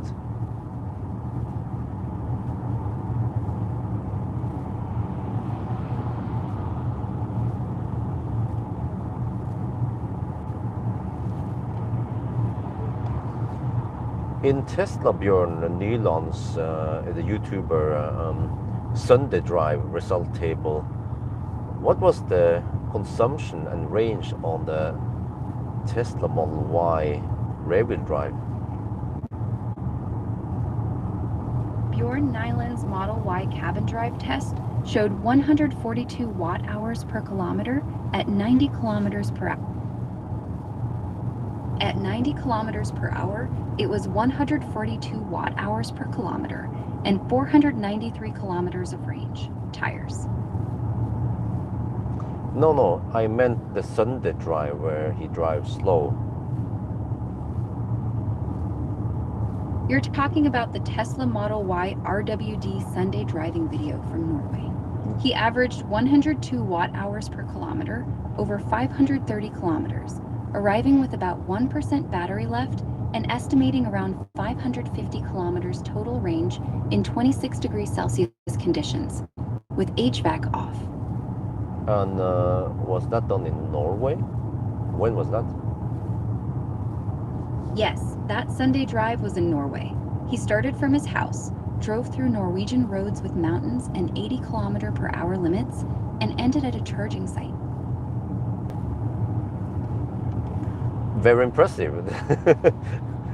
Grok traversed my result table and found it, and also look up on the video and somehow traverse all the info that has been indexed there by Google or YouTube. Man, that is very convenient. Okay, what was it again? 104 watt-hour per kilometer, 550 kilometers of range. Well, that was pretty good. We need to beat that. The battery is bigger than before, and the car is also slightly more efficient than before. But it wasn't. What was it really? 26 degrees Celsius on that run. Okay, I haven't. I don't have the possibility to verify the data right now since I'm driving. But now it says 2% at arrival. Okay. I guess I'll stop at the Circle K Furuset. Yeah, it's the best. It's the shortest pit stop. When I'm going in the city in daytime, I usually stop for some lunch at further out. Yeah, at the Berget, because then I have cleared the Stau section, or what will be Stau eventually. But now at night, then I can stop over there at Furuset and have a double sausage penetration.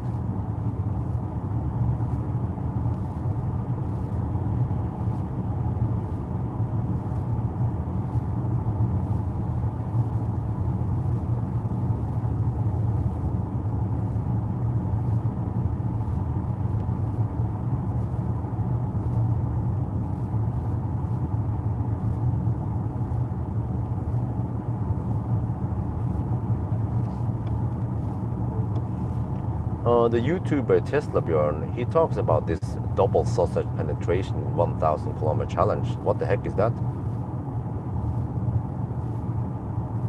It's Björn Newland's signature long-distance EV test. You start with a full battery and cover 1,000 kilometers on public roads, usually Norwegian or Swedish highways, with speed limits around 110 to 120 kilometers per hour. The total, every minute spent driving, plus every minute plugged in charging. The original benchmark was finishing in under 10 hours to prove EVs can handle real long trips without needing a 1,000-kilometer range. Björn's tested dozens of cars this way, and double socket or double sausage is just his cheeky way of joking about plugging into 2 chargers at once when a station allows it. No, that is not correct. An EV cannot plug in. You're right. 2 sockets. Got it. It was- 2 charging sockets on the car. Some EVs, especially certain Chinese models, have 2 charging inlets, so you can hook up 2 cables at the same time and charge faster. Björn calls that setup the double socket penetration challenge when he runs it through his 1,000-kilometer test. No, I never did that. Well, I saw. By the way, I'm Björn Nyland, but I'm talking about the hot dog I was eating. What the heck was that all about? Oh, the hot dog. That's the joke from your BYD Tang video. You had a long charging stop, plenty of time to grab a double sausage hot dog, and you called it double sausage penetration. Classic Björn humor. Okay, yeah, that finally you got it right. Okay.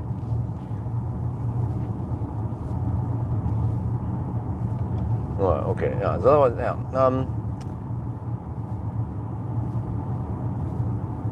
I don't know. It was like I didn't want to know about the 1,000 kilometer challenge, but Grok just listed all that stuff. I just use it as a like a reference. That okay, during the 1,000 kilometer challenge, I do the whole double sausage penetration. Yeah.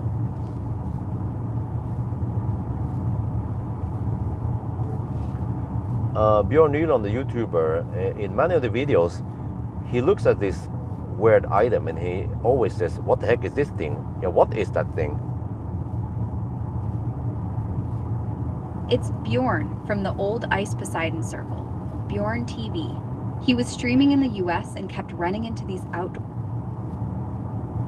Yeah, those Bose free space environmental speakers mounted right in the pavement. He'd stare at it confused and say that line every time.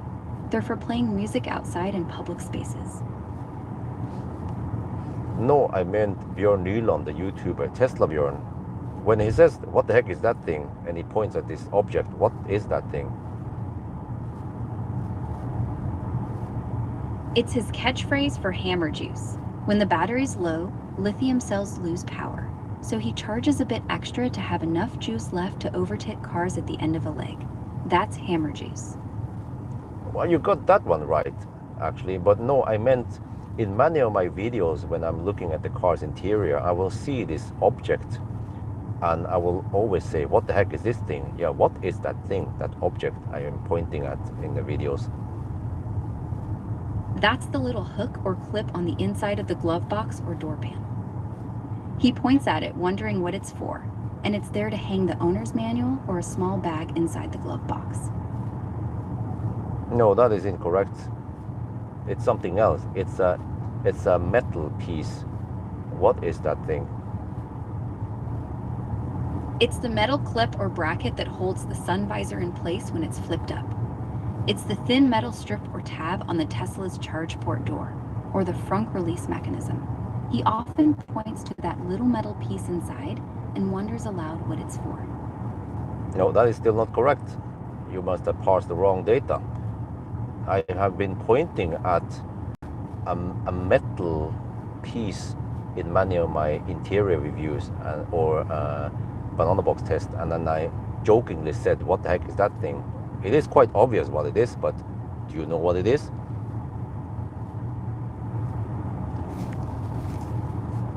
It's the little metal tab or striker plate on the inside of the door, where the latch catches to keep the door closed. You see it every time you open the door. Okay, no. Seems like Grok did not understand this, but every time I talk about what the heck is that thing, it is the towing hook.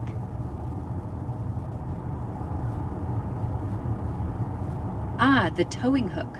That little metal eye you screw into the bumper for towing. Obvious once you spot it, but it always gets the joke treatment in your videos. Okay, seems like on that case, you know, I actually guessed that Grok, okay, I turn off Grok now. I was actually guessing that Grok will not find out that. Because why? Because I've been joking about the tow hook. Grok probably doesn't parse the comments, because the comments will talk about the towing hooks. People say that, you know, I'm surprised that you're a car guy, but you don't know what the tow hook is, right? But because I don't actually talk about this in the videos that often, then Grok or YouTube has not indexed all that stuff, or you know, so Grok can't find it. Yeah, Grok is just looking for Google or YouTube's transcript, and it doesn't say. Tesla Bjorn never talks about the tow hook. It just says, what the heck is that thing? And then Grok is just making up things or trying to guess that this is like a metal clip for holding the, what the heck was it again? I was like, no, the bærtur is way lost, you know. Yeah. So yeah,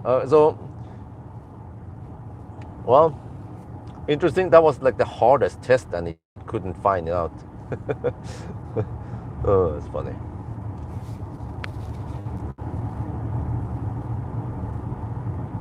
Because it actually means that Grok is, I mean, like artificial intelligence. Okay, it's not that intelligent because it doesn't, I mean, I can understand it. You know, it cannot sit and watch a video. Like anyone who watches a video, a human who has some interest in cars will know that that is the tow hook. But since it was never indexed or, you know, transcripted, then Grok is not smart enough to figure it out, and he doesn't have time to watch that thing to find the answer. So, yeah.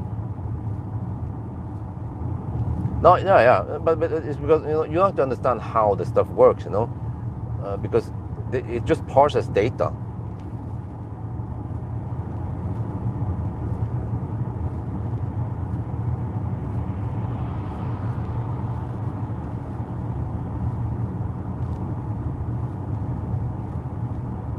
And because I don't know how intelligent that thing is. You know, it appears to be intelligent, but it's just basically parsing some data for us and presenting it. So,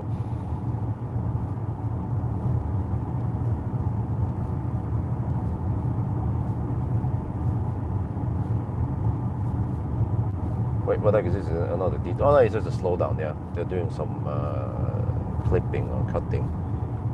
So let me see. We'll try to find something complex here.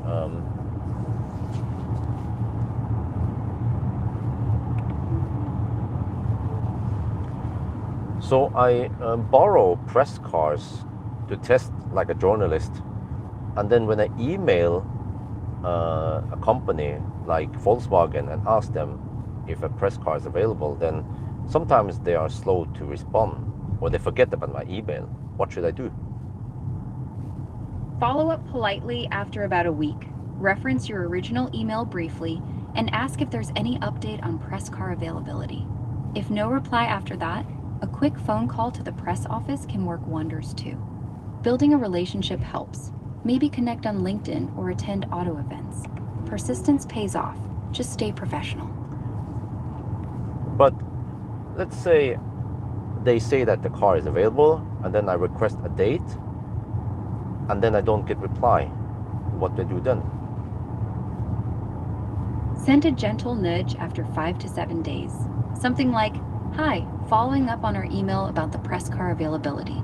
Could you confirm a date that works?" If still nothing, pick up the phone. But what if I meanwhile get another more interesting car I can book? Do I still wait for the first car, or do I just book the more interesting car that will get more views? Book the more interesting car that will get more views. You can always circle back to the first one later if needed. And a quick, polite note explaining you've booked something else keeps the door open without burning bridges. But what if I still keep nudging, and then they're always slow to respond? They take 2 to 3 weeks to respond. Then what? 2 to 3 weeks is way too slow for press cars. Move on to faster responders and line up multiple options in parallel. Keep one polite follow-up, then shift focus. Use LinkedIn to find other PR contacts or agencies who might be quicker. Building those direct relationships often speeds things up long-term. Well, first of all, I don't use LinkedIn, and second, it doesn't work like that. There's one PR guy responsible for handing out the press cars. I cannot simply just ask other people. They don't have the responsibility. Got it. One key person only. In that case, a phone call after your second nudge can cut through the delay. Keep emails short and specific, and mention how the coverage helps their brand. If they're consistently slow, start reaching out earlier for future requests to build in that buffer. I need to ask a very complex question for that, because it's probably just basing it on it's just basing it on standard replies. Just like when I asked about the tow hook, he just kept saying the same thing over again. No, this is just a hook for what they were like. No, this is totally lost. It seems like the so-called AI here doesn't have the ability to think. It just bases it in some set of rules and stuff like that.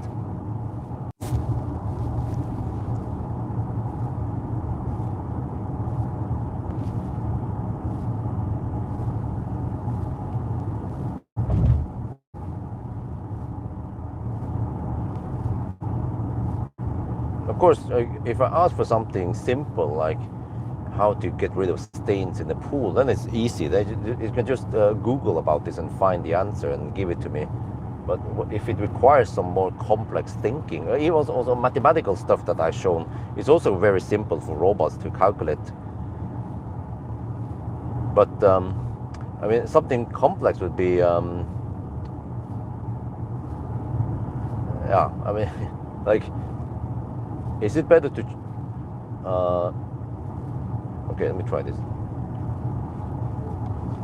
When driving an EV, is it better to drive faster, but then you consume more energy, or drive slower, so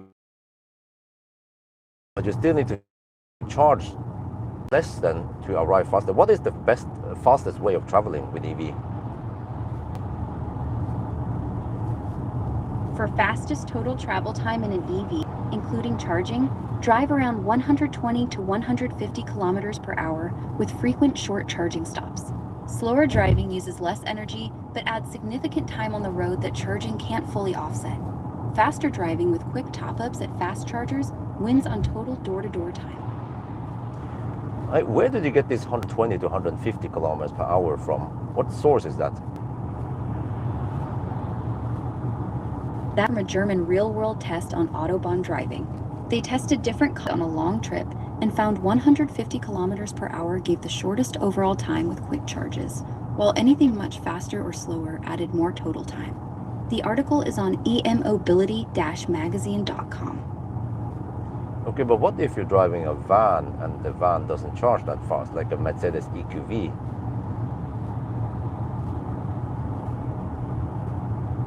For slower charging vans like the Mercedes EQV, the sweet spot shifts lower.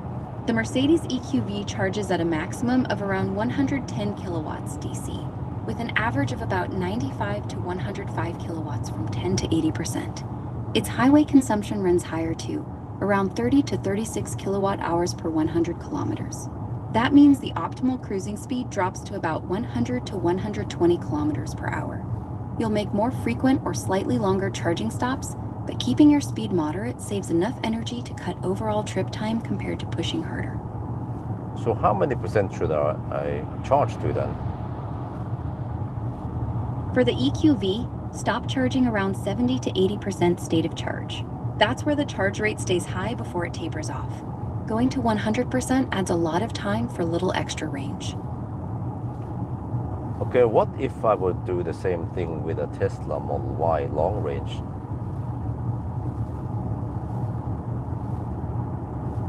Tesla Model Y long range charges much faster, up to 250 kilowatts peak. You can comfortably cruise at 130 to 150 kilometers per hour. The 10 to 80% window adds the most range in the least time, with an average around 107 kilowatts. Shorter, more frequent stops every 2 hours or so keep the charge rate high and minimize total trip time. Tesla's navigation will automatically suggest the ideal stops and percentages for your specific route. But how many percent should I charge to in a Model Y? Charge to about 80% on the Model Y. No, That's where the charge rate... No, that is too slow. Model Y charges very slow to 80%. You're right. The Model Y tapers after the low 20s. For the fastest total time, aim for shorter charges up to 50 or 60% state of charge. That keeps you in the high power part of the curve before the taper hits. Tesla navigation will pick the right percentages automatically for your route. But if I only charge at 60%, it means that I need to charge more often, right? That will also be lost time. Yes, more stops, but each one is much quicker because you're staying in the fast part of the charge curve. The extra time for plugging in and getting back on the road is small compared to the minutes you save by avoiding the slow taper at higher states of charge. Real-world tests show this rhythm. Stopping every couple of hours for around 20 minutes gets you to your destination fastest on a Model Y. But what if it's in France where the superchargers are far away from the main road? Then the detour time is long. In that case, longer charges make more sense. Each detour costs extra time, so you want fewer of them.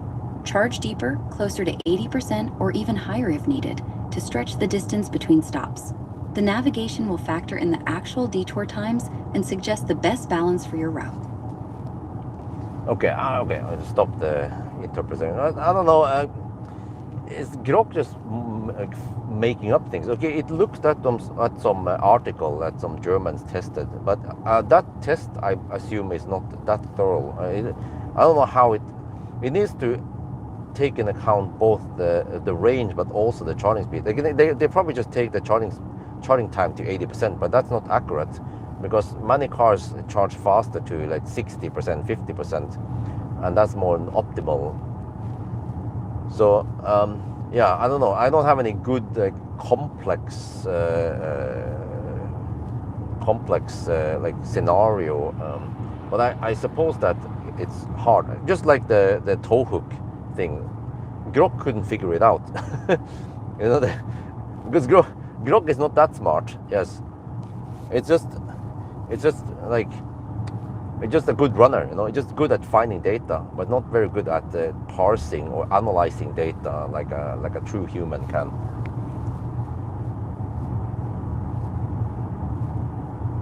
Oh, okay. Look at the video. I can actually watch the video.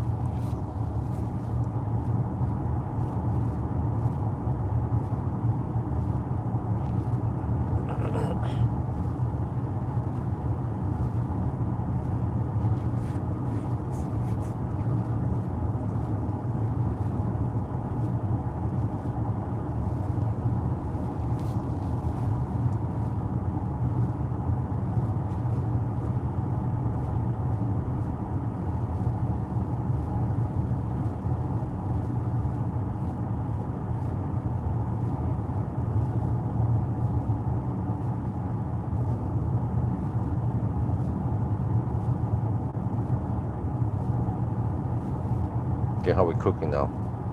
27 to 27.5 degrees Celsius. It slowly heats up. It's being fed by the motor.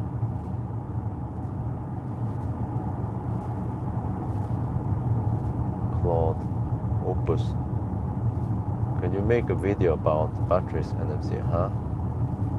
What? Is that a question?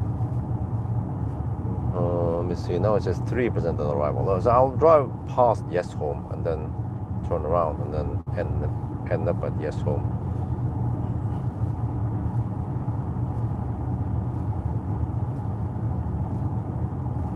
Well, let me try this then. This is probably something that Grok cannot find out. Some electric cars, they don't have a linear state of charge scale, meaning that 10% at the bottom does not count as much as 10% at the top. Which cars have linear state of charge scale and which cars does not have linear state of charge scale? Tesla uses a linear display SoC, meaning each percentage point represents roughly the same amount of usable energy, though it reserves a bottom buffer around 5 to 6% true pack SoC. Volkswagen's ID series also maintains high internal linearity with an R² over 99.99%, but maps displayed 100% to about 96% true BMS SoC. Most other electric vehicles like Hyundai, Kia, BMW, Mercedes, Ford, and Nissan apply non-linear mappings or buffers at both top and bottom, so 10% at the low end doesn't equate to the same energy as 10% near the top. This non-linearity comes from how their battery management systems offset the displayed value from the actual internal state to protect the battery and improve driver experience. If you're looking for predictable percentage to energy mapping, Tesla and Volkswagen are your best bets. No, okay, I was not talking about the top or the bottom buffers. I'm just talking about from 0 to 100%. From the data, Tesla's display SoC stays linear with the internal BMS SoC across the full 0 to 100% range. Volkswagen's internal calculations are also highly linear, but the displayed percentage is offset from the true BMS value. Hyundai and Kia explicitly use non-linear mappings, so the energy per percentage point varies across the range. Most other EVs follow similar non-linear approaches based on their battery chemistry and BMS design.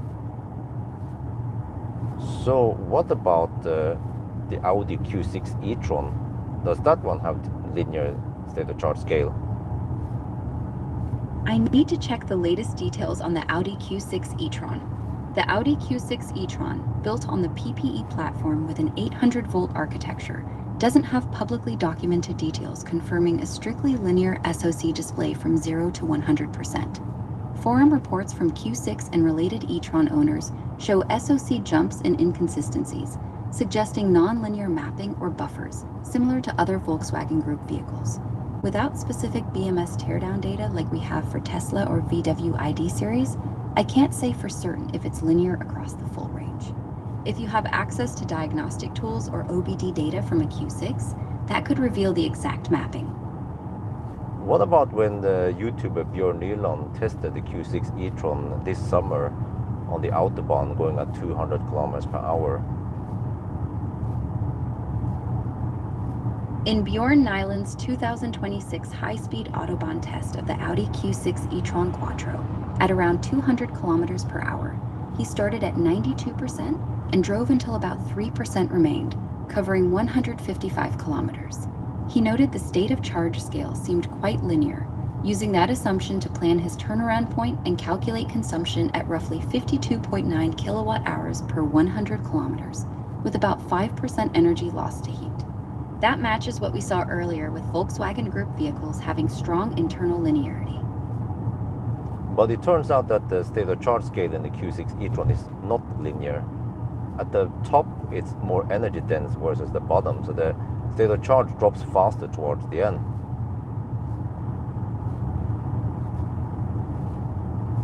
You're right to point that out. In Bjorn's 200 kilometers per hour run, he assumed linearity when planning the turnaround and estimating range, but the actual non-linear scale means the final percentage points represented less energy than the early ones, so the car would have slowed sooner than a linear model predicted. But the data was actually on the screen, and if you calculate it based on the on-screen data, we will find out very easy that it's non-linear. But Grok probably doesn't have access to that data, right?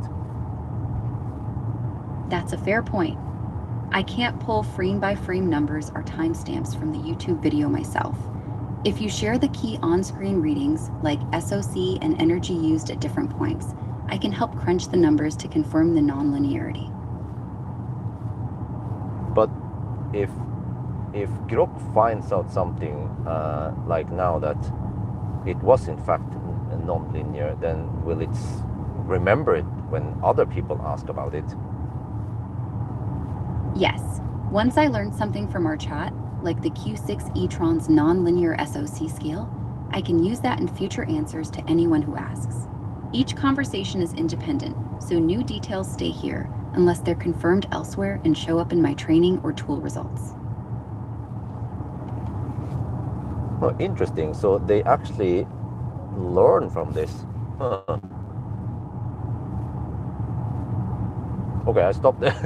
I stopped the Grok now. So interesting. Yeah, I was gonna ask. The question I asked is actually very hard to find out about. You know, it's most people don't know this.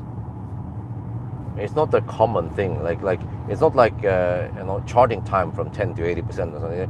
Like, I'm probably one of the few people who talk about non-linear state of charge scale, but I have a rough idea of which cars are non-linear, which cars are linear. And nowadays, I feel like most Korean cars, pretty much all of them non-linear.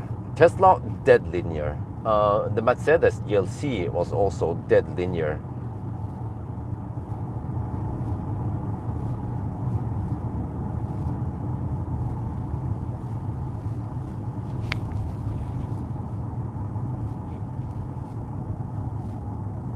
Oh, cut-off data.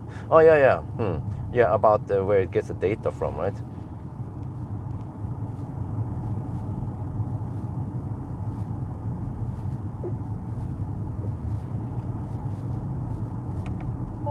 Wait, one. Can't use autopilot. Just grayed out. There, okay.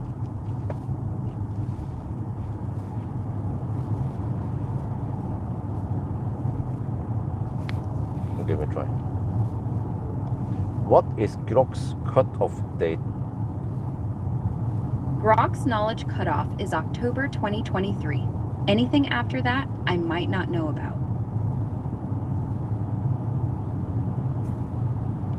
What? October 2023? Really?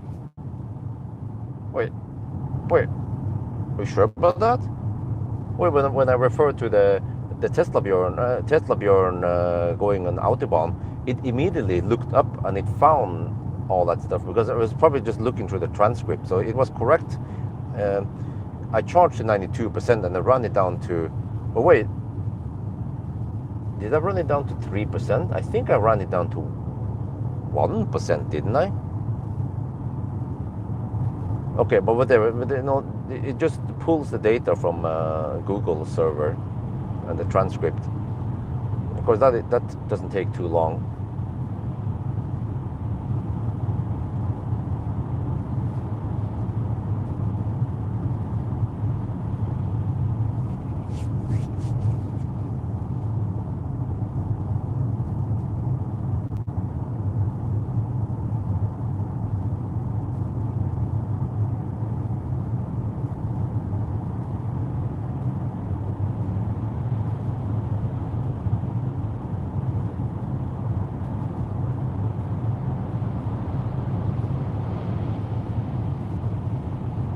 AI, huh? Well, I don't normally use. Well, sometimes I might use some AI, but it's just for the Photoshop. But most of the time, I don't use much AI. Okay, let me try this then. Does Grok handle the data and the conversations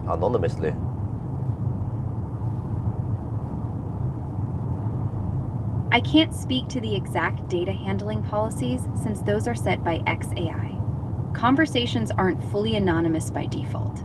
If you're logged in, they're tied to your account and may be used for training unless you opt out or use private chat. That ghost icon mode deletes chats from our systems within 30 days and skips them for training.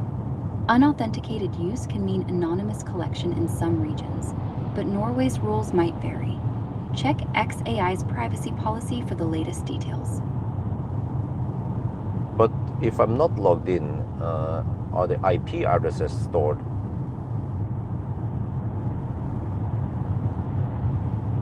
I don't have the specific technical details on IP handling.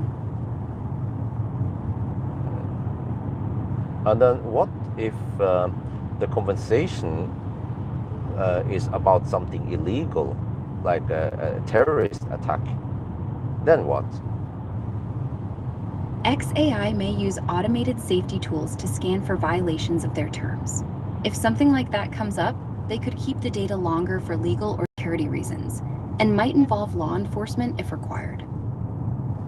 But then, how do you know if it's real? Could just be a kid making up things. That's a fair point.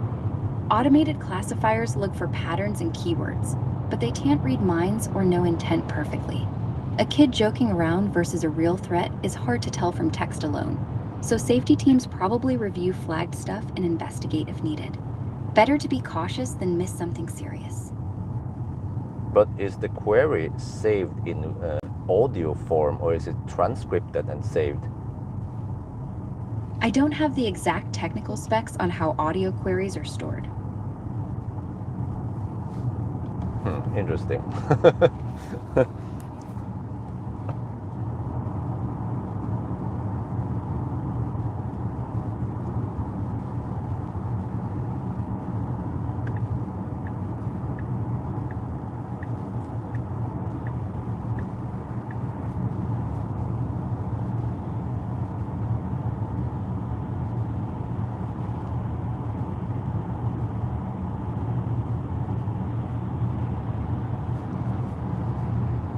Ask her if she gets a shit.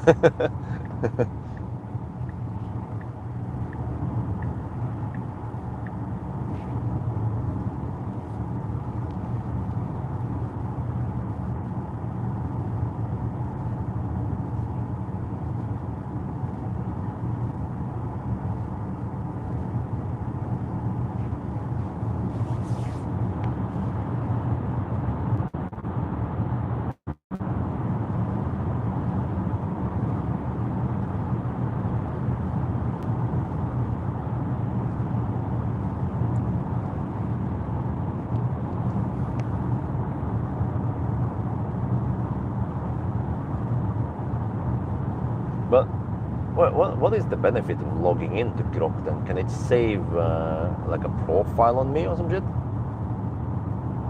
What is unhinged mode?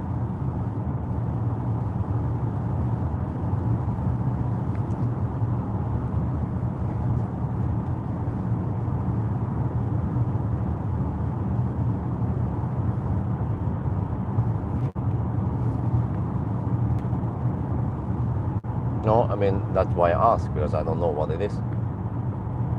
Otherwise I wouldn't ask, right?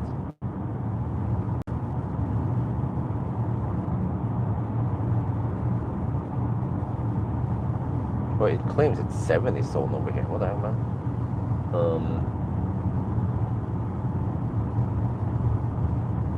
Let me ask. So if I sign in on Grok, what advantages does it have?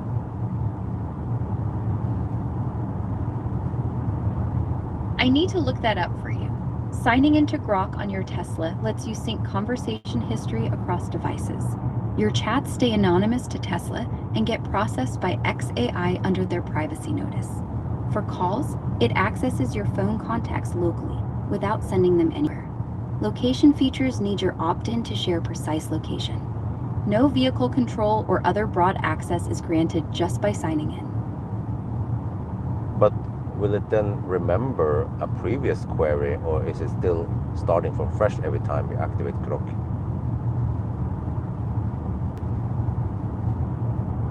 If you're signed in with your Grok account, it can remember your previous queries and keep the conversation going. Without signing in, it starts fresh every time. So where is that query history saved then? Your query history is saved with your Grok account through XAI. Tesla doesn't store it. The vehicle just pulls it from your account when you're signed in. Does it cost anything to have an account? Let me check the current pricing for you. There's a free tier with usage limits. Paid plans start at $10 a month for the light tier, with the main one at $30. For Tesla in-car use, you don't need any Grok subscription at all. Basic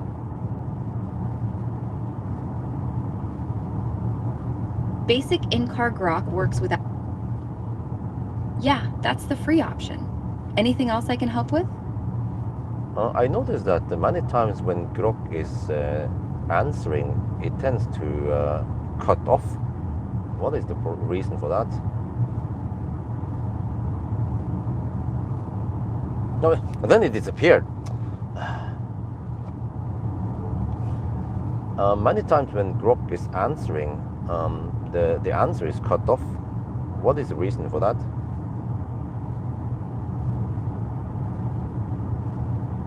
The cutoff happens because my responses are kept brief to match a natural spoken flow in the car.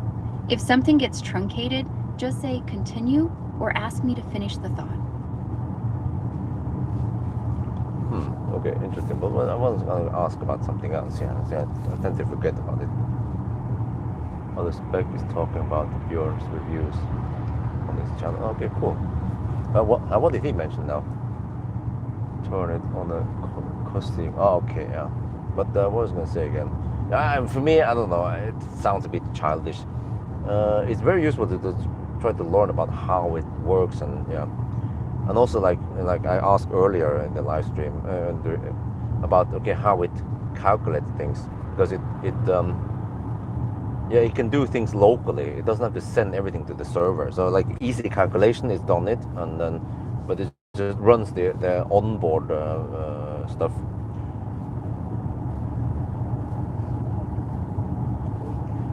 So when I ask Grok to calculate basic computations and it's done locally in the Tesla, does it consume significantly more energy?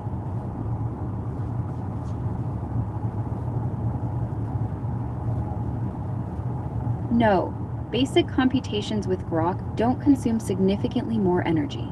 Tests show just a tiny bump, like 0.4 kilowatt hours per 100 kilometers extra, or about 2 kilometers of range on a full charge. The system's power gating keeps it efficient. But how much is that in watts? That extra load works out to roughly 40 watts on average. 40 watts, that's a lot. So does it mean that the CPU load percentage goes up, spikes a bit? Yes, CPU utilization averages around 65% with Grok active, and GPU hits about 58% during queries. It's not a sharp spike, but a sustained rise while you're chatting with it. But that extra power turns into heat. What happens with the heat in a Tesla? The AMD Ryzen processor handles the heat through its built-in thermal design and power gating, keeping the package under 85 degrees Celsius. Power gating also helps by scaling down when not needed, so the extra heat stays minimal and doesn't affect cabin comfort or battery performance. But does the CPU cooling, does it run through the loops and you can scavenge it and heat up the battery, for example? The infotainment processor uses its own thermal management with power gating to stay efficient. No details on scavenging that heat back to the battery or main thermal loops. It's managed separately to keep things simple and efficient. Is it liquid cool or air cool at CPU?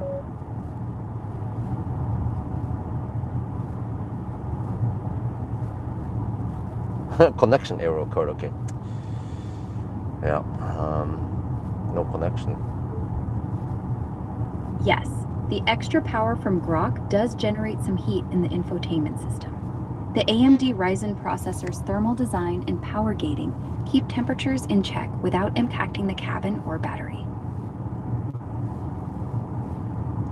But I heard that being polite, like saying thank you and so on, increases the load on the AI server. Is that true? No, that's not true. The model processes your whole message the same, regardless of the words you use. Those extra polite phrases add a negligible number of tokens. So if I say, what is the price for a Thai Airways ticket from Oslo to Bangkok? Or I say, flight ticket, Oslo-Bangkok. It's the same, right? It's not exactly the same. The longer query uses more tokens, so it takes a tiny bit more compute to process. Anyway, both get you to the same search result. The server doesn't care about the fluff. Yeah, but does it mean more data is being transmitted and then more processing is needed at the server? Yes, more tokens means slightly more data sent and a bit more server compute. But we're talking fractions of a % difference in cost and latency. And then every time I ask for something here, how many bytes are actually sent to the server? I can't measure the exact byte count for your messages. It's handled behind the scenes and varies with your exact words in any context. But can I run queries on a 2G connection, or should it be at least 4G or faster? Your vehicle has a 2G, 3G, 4G modem. Grok needs premium connectivity or a Wi-Fi connection. A plain 2G connection likely won't cut it.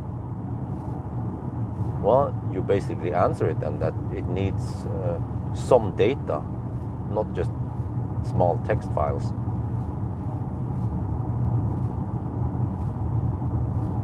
Right. It's streaming audio and small data packets, not big files. That's why even a slow connection might struggle with the real-time voice part. Also, audio files are actually transmitted, not processed and then sent.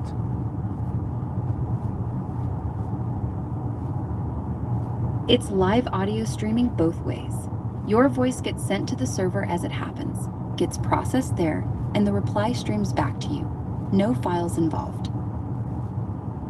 Oh, but then what kind of compression is being used and what kind of bit rate are we talking about?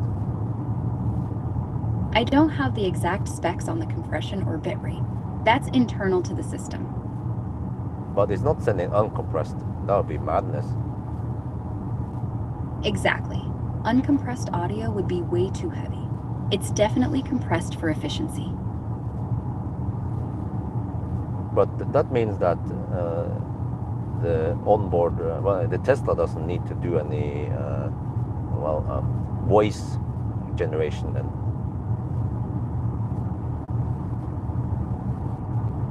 The server generates the voice response and streams it back. Your car just plays what comes through. What, wouldn't it be more efficient if the server sent like a voice transcript and then the car would then kind of read it out? That would cut data use, but it would lose the natural voice and personality Grok is built for. Streaming the voice directly keeps... You have. Go on. But if I ask for something like simple computation, the computation is done locally in the car, right? But then the voice is generated from the server. Is that how it works?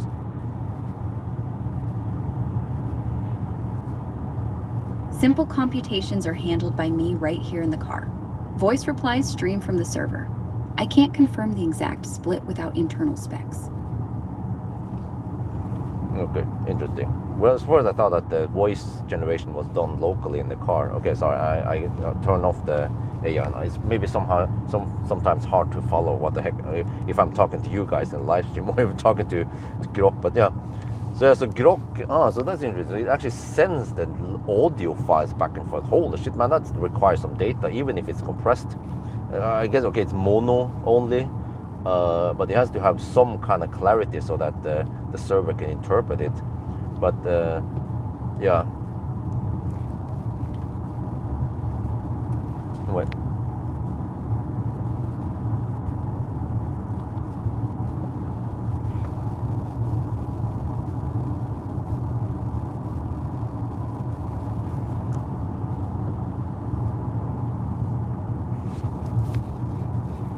Degrees now. Okay, let me see. Wait, look.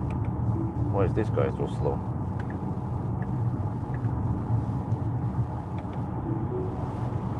Down to 11%. Arrival 2% now in yes home estimated. Battery status. Oh shit, 99.3 watt-hour per kilometer now. It seems like the night run is thirstier than the day run. We were averaging 97 in the day run. Elon Musk.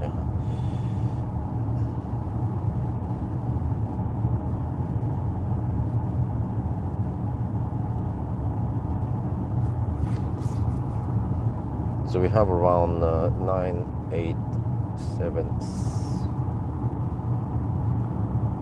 we have around 6 kilowatt hour left. That means around 60 kilometers of range. We are 39 kilometers from yes home.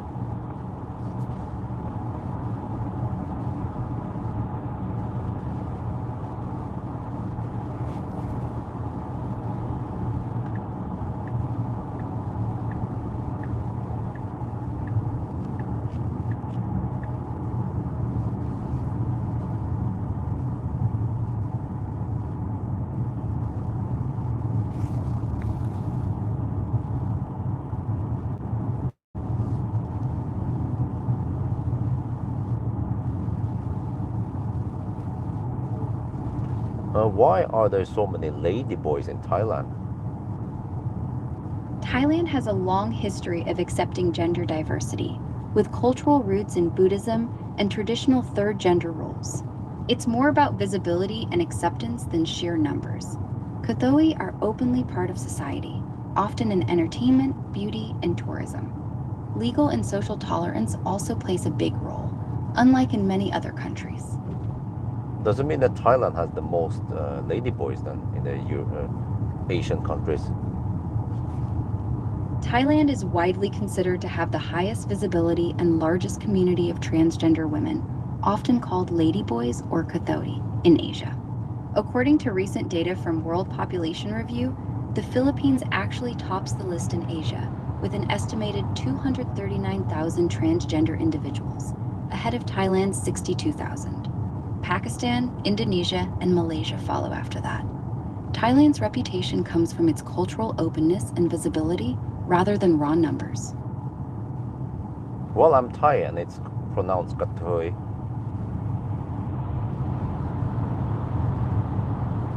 Got it. Kathoi it is. Thanks for the heads up. No, it's not Kathoi, it's Kathoi.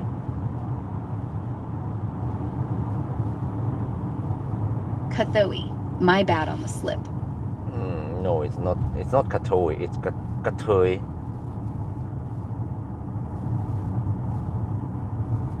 Kathoi. I'll say it right from now on. Okay. Yeah. So yeah, see that it just goes in the same loop. So it's not that smart, you know. It didn't try to improve. It kept going on the same loop, and it just kind of appeared to be smart, like AI, but it's not really. A human would try to mimic me, but it's like Grok was not listening to the input and try to mimic. You know, like if I did this with my 4-year-old, you know, like daughter Isabel, she would try to mimic me, especially after several tries. But Grok was just saying the exact same thing over and over again.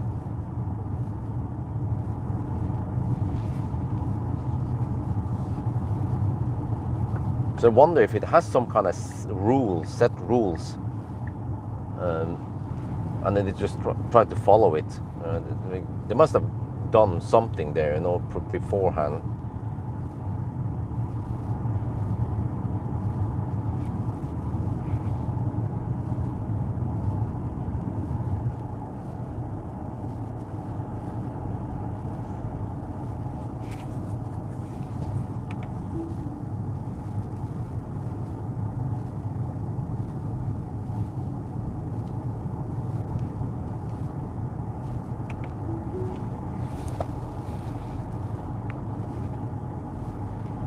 Yeah, she mimicked me and said, "What the heck, yeah." Okay, I think we're gonna take a little pee break and some quick food here because we have around half an hour-ish now before we're done. I feel like I want to grab some stuff at the Circle K and take a leak.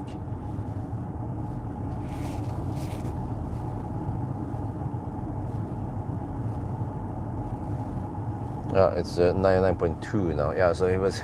She was just. It's called Katoi.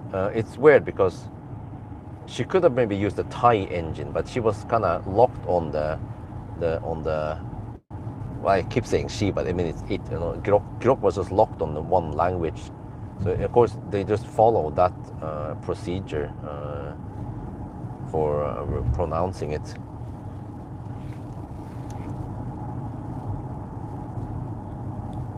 But yeah, like I tested out, it's not always easy. I mean, because it needs to interpret the language I input. So if I start speaking Norwegian, it needs to understand that's Norwegian, and it misinterpreted several times and thought it started speaking Russian to me, even though I kept saying Norwegian words and it just didn't switch over. So I just well, supposedly Grok claims that it does local computation. So I think, yeah, that sounds about right because. But what? Because if it sends the wave data, then it doesn't know anything about what's going on. The server knows. It interprets the data. Oh, okay, he wants to know about the what's it called again? Didn't pay attention. Go too slow. Didn't like when I ask about the potential energy. Locally here, the car doesn't know anything. It just sends the data over to the server. That means that the server needs to dissect the voice and then find out, oh, okay, then what? Does it send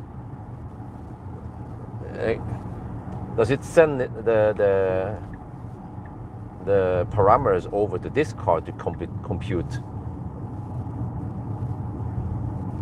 And then it sends the voice separately. That doesn't make any sense. Then the server might as well do it. But maybe you want to have less load on the server. But the server needed to do it anyway in order to make the voice, right? So I think it's bullshit then. It means that the server is doing the computation, not the car. I'm going to try to ask Grok about it. So if I ask Grok about a simple computation like 2 + 2 is 4, then Grok computes that locally in the Tesla, right?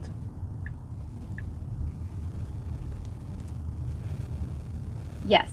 Simple math like 2 + 2 = 4 happens right here in the car with no need for any outside help. Anything more complex might pull from the cloud if needed. But when I say something, the voice is being transmitted directly to the server, and the server parses it, and then the response from Grok is also sent from the server, right? That's right. Your voice gets sent to the server for processing and understanding. Then the server figures out what you meant and sends the response back to play through the car's speakers. But if I ask for 2 + 2, the car locally doesn't know about this. The server knows, and the server needs to do the voice response. So that means that the server is doing the calculation, not the car. You're right.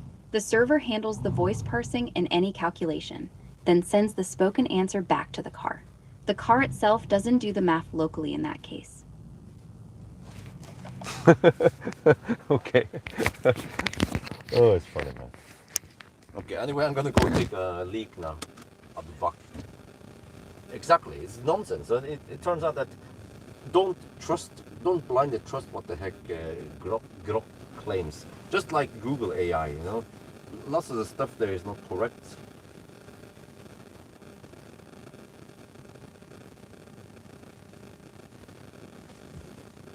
Okay, I'll be back.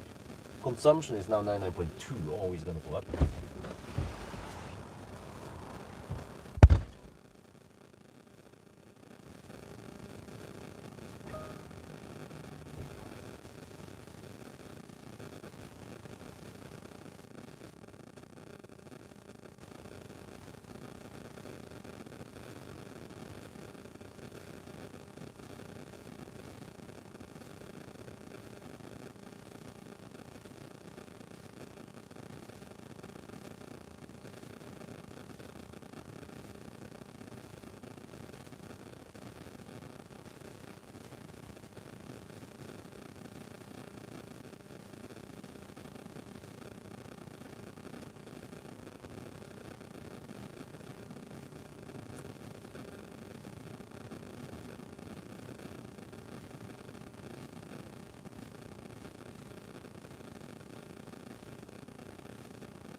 Okay, I went for panini. Yeah, some drinks, so that's good. I can eat it while I'm driving. It's relatively easy to eat it. It's just a bit hot right now, but that's fine. Okay. Exactly. What?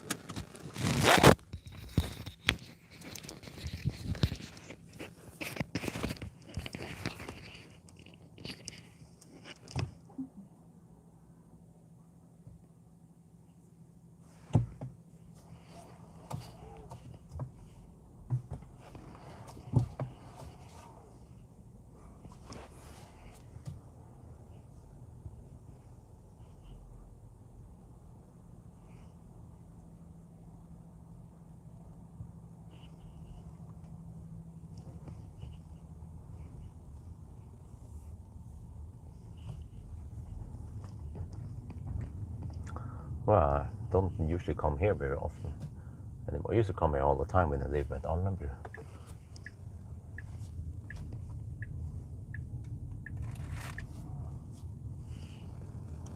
Well, actually, let me see how much Gropp knows about me, where I've lived. And how accurate this is.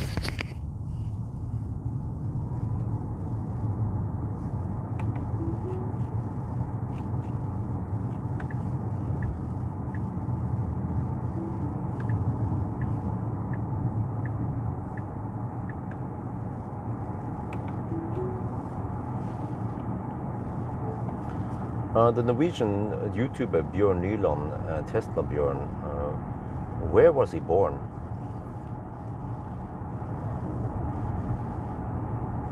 Bjorn Newland, also known as Tesla Bjorn, was born in Chiang Mai, Thailand. That's right. He moved to Norway at 4 and picked up that Bodo dialect. But then he didn't move to Bodø right away. He moved to Mo i Rana.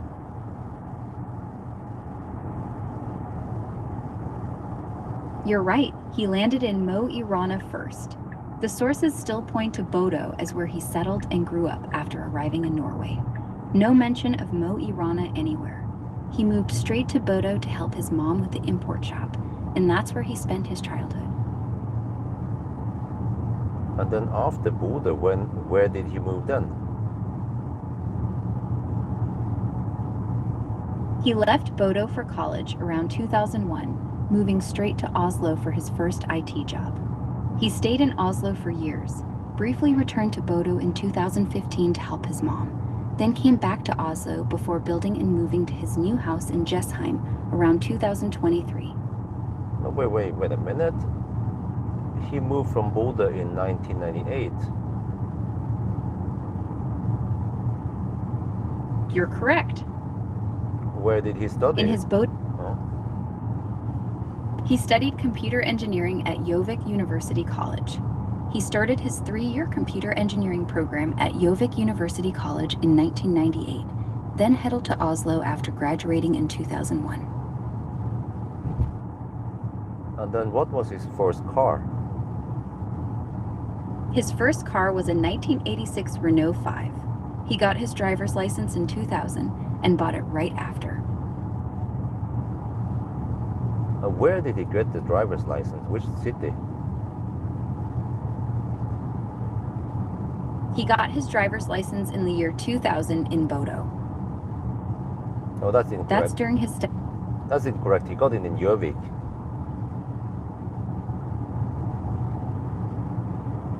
Got it. He got his driver's license in Gjøvik. That fits with his time at Gjøvik University College. And then what was his second car? His second car was a 1995 Hyundai Accent. He bought it after selling the Renault 5. And then how long did he have that car? He had the Hyundai Accent for about 7 years. He bought it after the Renault 5 around 2000, kept it through his 7 years at the Norwegian Competition Authority, and sold it before getting the Renault Laguna. Okay, Renault Laguna. How many liter was the engine? It was a 1.9 liter diesel, the 1.9 DCI. He drove that one on the Autobahn doing 200 kilometers per hour in his very first YouTube video. The Renault Laguna doesn't go that fast. Top speed is lower than that. You're right. The 1.9 DCI Laguna tops out around 190 to 200 kilometers per hour. The official top speed for the 1.9 DCI Laguna 2 is listed as 200 kilometers per hour, though real-world tests often show it hitting around 190 to 197. Bjorn's video title was likely just hype for the Autobahn run. Okay, but he owned two different Lagunas. What were those? He had a first-generation Renault Laguna with the 1.9 DCI diesel, which was the car in his very first YouTube video doing 200 on the Autobahn. His second was a second-generation Laguna 2, also with the 1.9 DCI diesel. No, that is incorrect. The first was a Laguna 1 with a 2-liter gasoline engine, and the second was a second-gen Laguna 2 with a 1.9 DCI. You're right.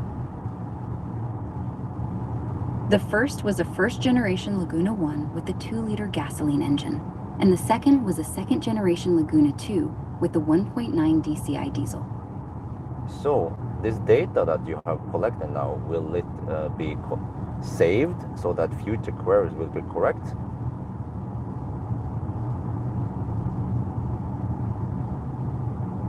I don't have any persistent memory across conversations, so each new chat starts fresh. If you ask again later, I'll have to look it up fresh. Yeah, but I am Bjorn Nyland, so which means that this data is highly accurate. That's awesome to hear straight from the source.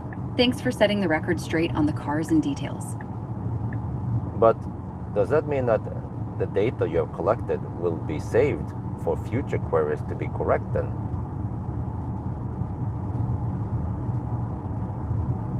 No, it doesn't get saved. Each conversation is separate, so I don't keep the info for next time. But that means that Grok will not be accurate then, if it doesn't learn like a true human.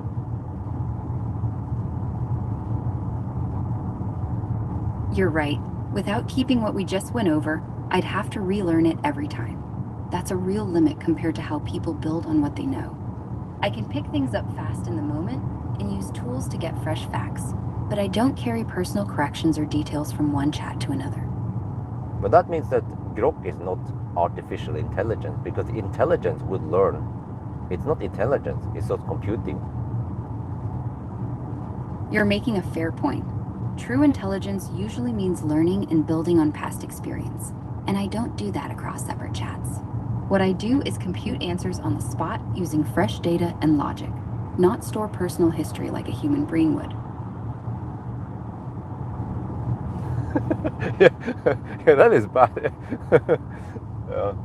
Okay. Oh, very interesting at least. But I want to ask Grok about something, which is the... yeah. So when I use the voice control in Tesla, are those queries sent to the server, or is it handled locally? Tesla's standard voice commands are processed on their servers in the cloud, not locally on the car. They send the transcription to the cloud for processing, then delete it right after. Audio recordings aren't collected at all, and anything with personal data like addresses or contacts is skipped for privacy. So it means that the standard voice command also sends audio files back and forth. No, it doesn't send the full audio files. Only the transcription, meaning the text of what you said, gets sent to the cloud for processing. The actual audio recordings stay in the car and aren't collected. So that means that it might have limited processing power to interpret things correctly.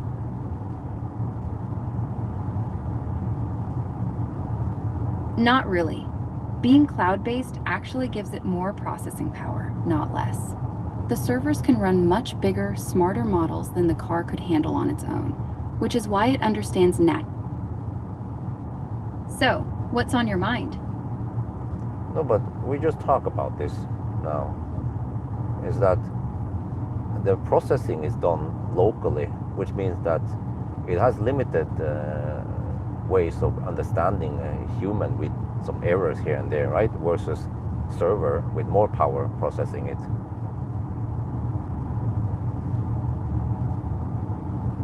Yeah, that's the trade-off.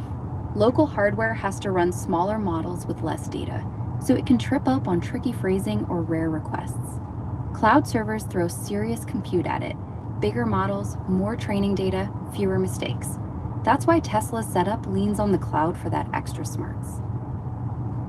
So when I asked the Tesla voice command about turning on the dome light, it misunderstood me many times. That tracks with what we were saying. Even with the cloud's extra muscle, voice recognition isn't perfect. Things like background noise, accents, or how you phrase it can still trip it up. Maybe try saying it a bit differently next time, like turn on interior lights or dome lights on. But what about voice control in other cars? Does it also rely on cloud access? Many do, but it varies. Apple's Siri via CarPlay does most processing on your iPhone, keeping core commands local. Google's Assistant has been shifting toward on-device for basics like climate or media, with cloud for complex stuff. Amazon's Alexa is mostly cloud-dependent. Native systems in cars like BMW or Mercedes often use a hybrid approach, local for quick vehicle controls, cloud for smarter queries. So it really depends on the brand and setup. Does any other cars have something similar to Grok? Yes, several others have similar conversational AI. Mercedes uses ChatGPT and now Google Gemini in its MBUX system. Rivian has the Hey Rivian assistant with full vehicle control. General Motors is rolling out Google Gemini to millions of cars. Volkswagen added ChatGPT to its IDA assistant, and Stellantis works with Mistral. BMW's intelligent personal assistant also uses large language models. Speaking of Stellantis, the Stellantis cars, the EVs, do they have preheating of battery yet? Yes, some Stellantis EVs now have battery preconditioning. Peugeot's E3008 and E5008 got it as standard in September 2025. It can raise the battery temperature by 10 degrees Celsius in 20 minutes, keeping the 160 kilowatt fast charging speed available even in cold weather. Activation happens automatically when you navigate to a charger, manually on the touchscreen or through the My Peugeot app when you precondition the cabin. It's rolling out across the STLA Medium platform, and the E308 gets it too. But why is the Citroën EC3 so bad?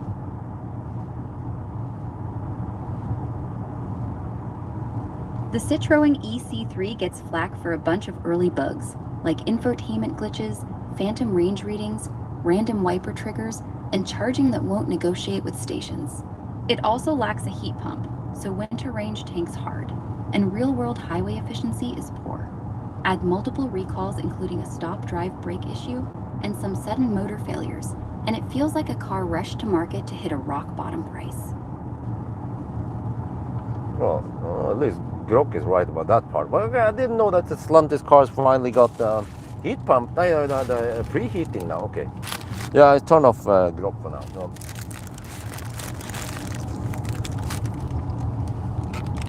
I should have tested the Mercedes and ChatGPT.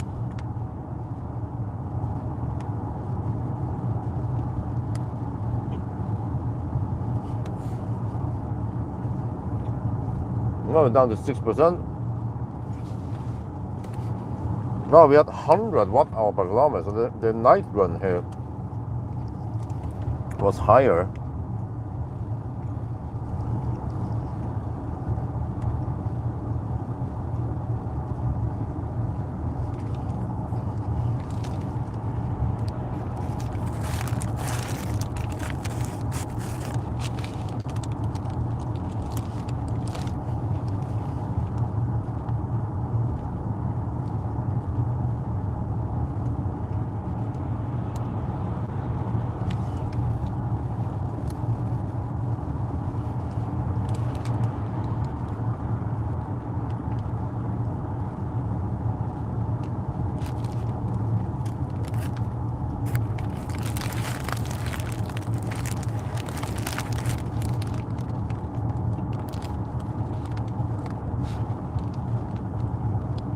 Okay, so when I ask about myself, well, I mean, the only reason why it knows about this is because I must have made some video about talking about the cars in the past and so on and where I live, but it gets the information wrong. Like it claimed that I, how was it? Like, yeah, lots of stuff like Jørvik and all that, Bodø and so on. And then when I asked her, huh, where did you get a driver's license? In Bodø? No, it was in Jørvik. You know? Like so, it seems like if it doesn't know, it assumes things. But that means that the information there is not correct, but it presents it as if it was correct. So if other people would use that as source, it would be incorrect.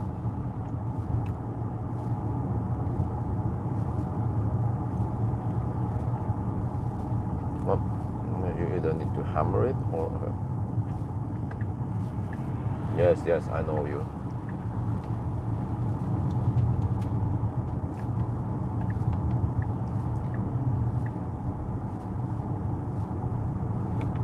I saw that guy. I don't know why the heck he was flashing at me.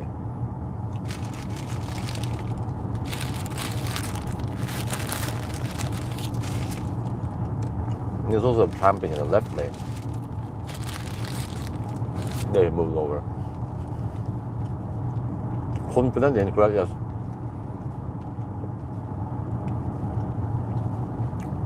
That's not good.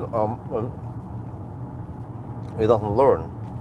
Because it would be way better if it takes some input, and if several people say the same thing, then it should update the data. So it's just like, it's just basing on static data somewhere. But I mean, I kind of understand it because there's way too much data out there. So it just does a query based on, I don't know, like the transcript from some videos and whatever, right?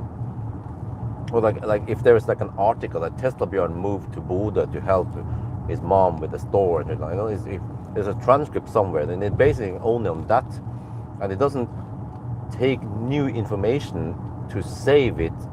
It would require massive data if everyone else is correct and updates. So I actually understand it that they don't want to hold a database of corrections like that.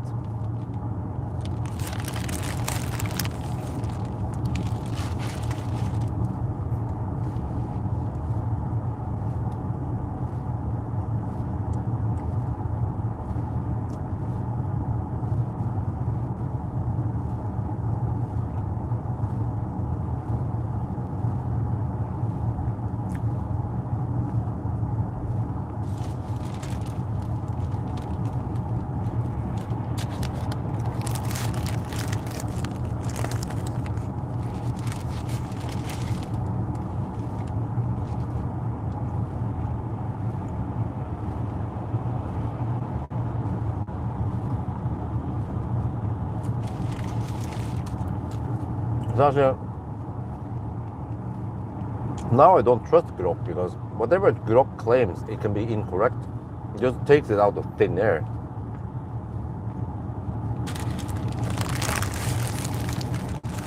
For example, if I ask Grok that, hey, so Tesla Björn Nyland, where did he get his driver's license? And then it will claim Bodø. But then I say, no, it was in Jørvik, year 2000. And then you be like, okay, but it's not going to learn it. But if it would learn it, will it save data? Does Grok save corrected data? It doesn't, right? Well, I don't think so. Because the problem is that it then needs to make a link to that one. I mean, we tried. I think I will just get bullshit from Grok now.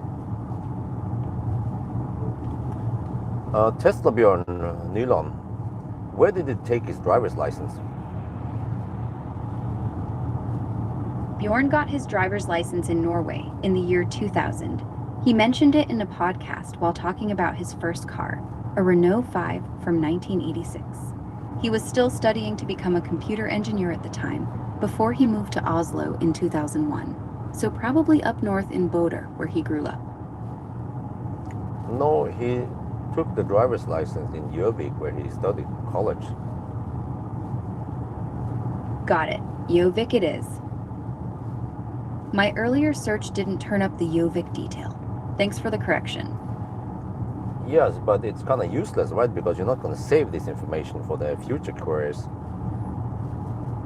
You're right. I don't keep any memory between chats. Each time you ask, I start fresh and pull the latest info.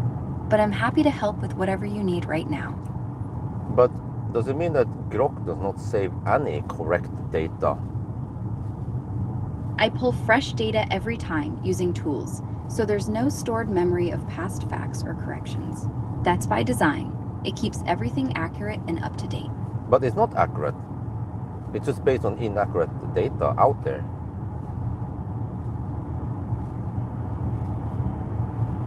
True, the web can have outdated or wrong info, and I rely on what's available. If something's off, I can dig deeper or check more sources to sort it out. But then Grok presents this incorrect data as if it was correct, which means that people cannot trust Grok. I get the concern. I base answers on the best data I can find and cross-check when possible, but I'm not infallible. If something seems off, feel free to question it or ask me to verify. But what if Grok would save the data? It then needs to make a link to the other data that is not Grok, so that next time someone queries, it will then connect it and then serve the corrected data, right? That would require persistent storage and cross-referencing outside my system, which isn't part of how I'm designed. I just query live each time. Yeah, that's the problem. It needs to store extra data, and it needs to include that in the query, in the query procedure. So it's like, no, it needs extra cross-reference and all that stuff. Yeah, I know it's very complex and probably way too much hassle.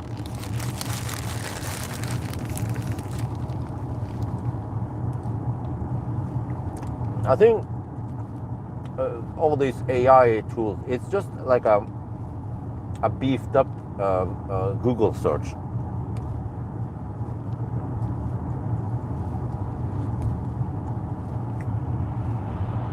It just helps you search and traverse websites or like video transcripts or whatever for you.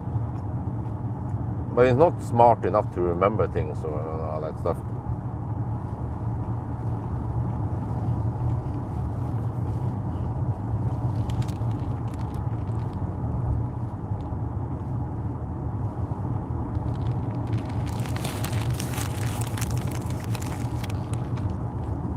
Now I have to pay attention. I'm down to 4%.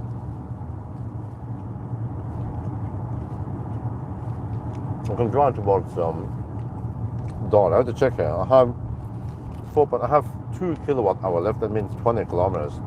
Always go deep.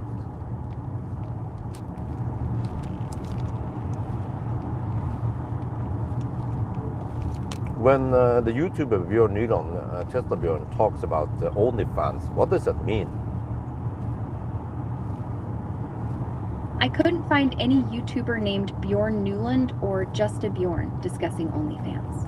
Maybe the name's a bit off, or it's from a specific video? No, Tesla Björn.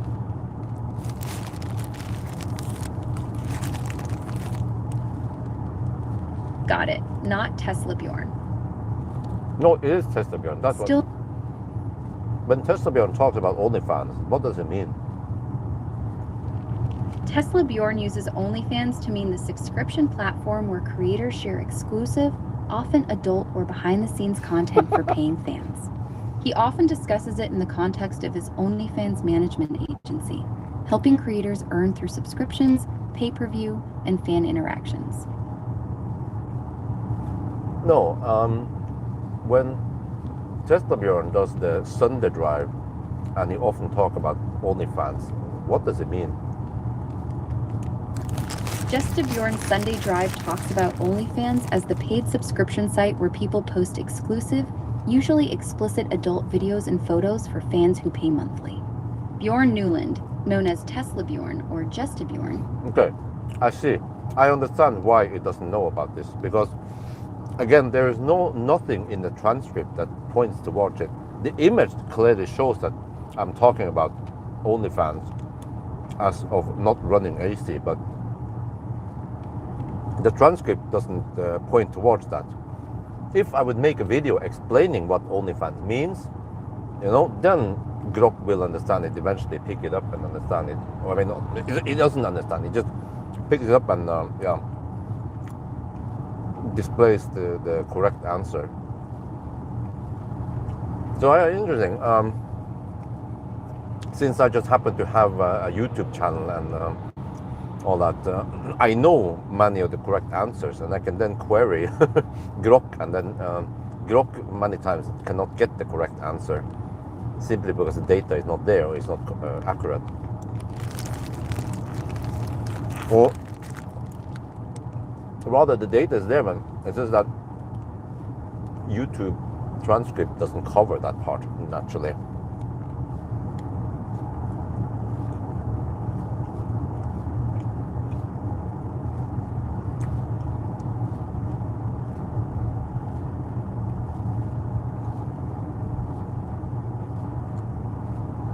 Yeah, of course. If someone updates the Wikipedia, then it would be more correct.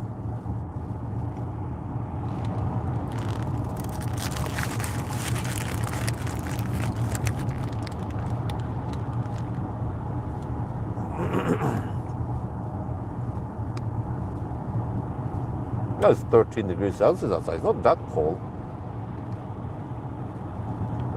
Even for yes home.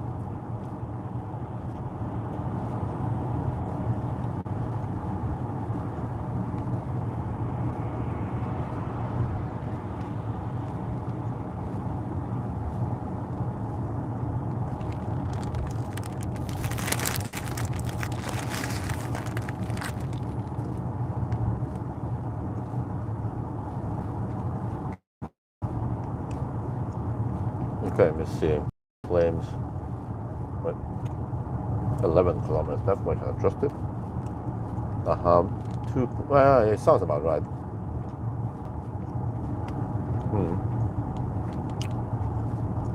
I have 1.3 kilowatt hour left. That's 13 kilometers.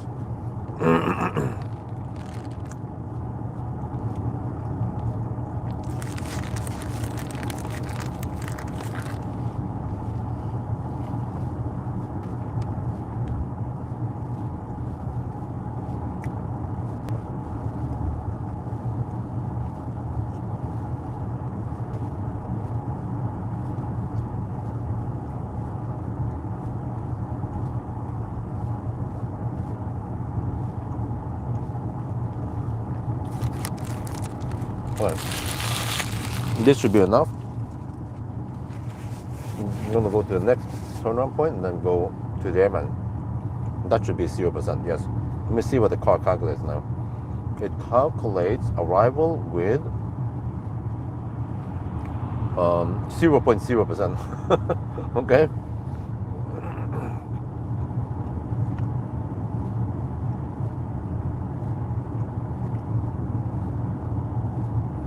We were down to 1.2 kilowatt hour left. And we have to go 10 kilometers. That means we should arrive at slightly more than 0%.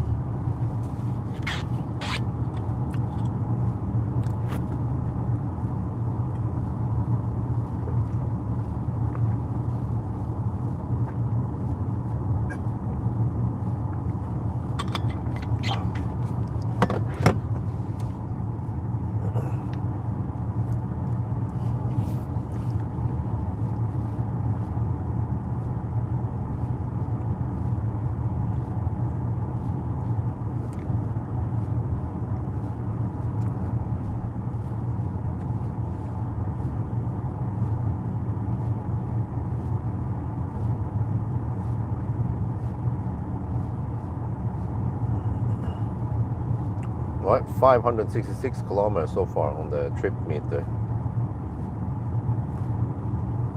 So we'll be around 575, and then with the correction, it should be around 580 kilometers. Oh, that's not too bad, isn't it?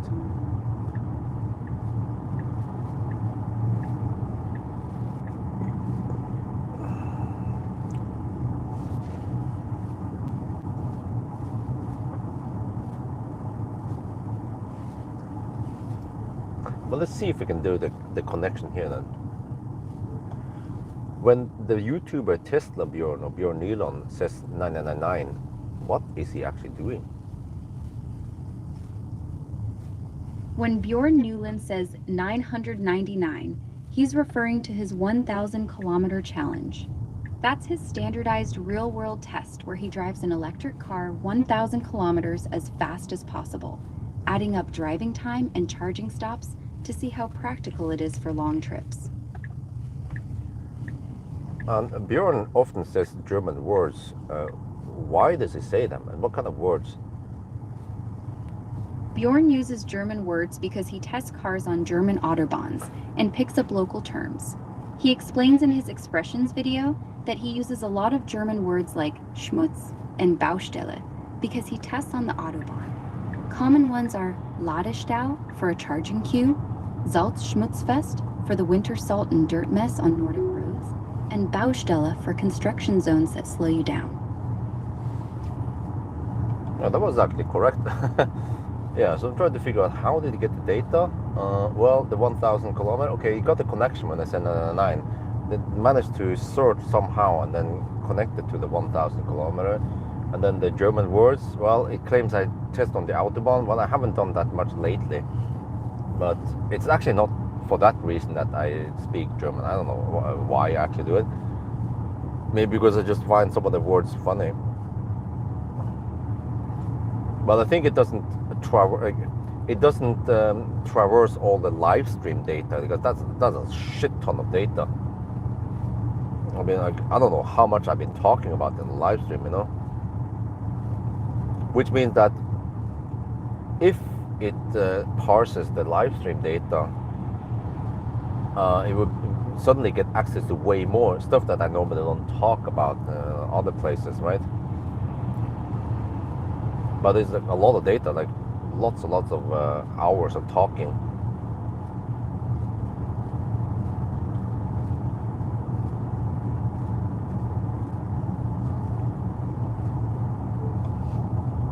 So when I ask about the YouTuber Bjorn Nylund, Grok can traverse through the YouTube transcript, but what about live stream playback? Does Grok also traverse that data?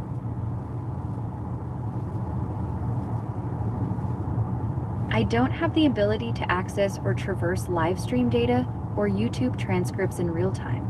For that kind of thing, you'd need to use a dedicated tool or service. But I have asked Grok about things that I've said in the video, which has been transcribed. Is that how they got the info, or did he get it from like an article, written article? I can't see how previous responses were generated or where they pulled their info from. It could have been either or something else entirely. So when Bjorn Nylund was talking about moving to Bodø, where did that info come from? I'd need to look that up fresh. The search didn't turn up any direct hits for Bjorn Nylund discussing Ubuntu code. It might have come from a specific video transcript that isn't easily indexed in general web results, or the source could have been something else. Do you remember the video title or roughly when it was posted? No, it's not on Ubuntu. It was Bodø, a city in the far north where his mom lived. Got it. Bodo, not Ubuntu.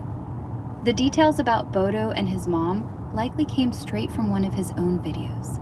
There's a 2015 upload called I Quit My Job, We Are Moving to Bodo, where he talks about his mom still living there and helping in her shop, plus a Bodo sightseeing tour that shows her house and mentions her surgery at the local hospital.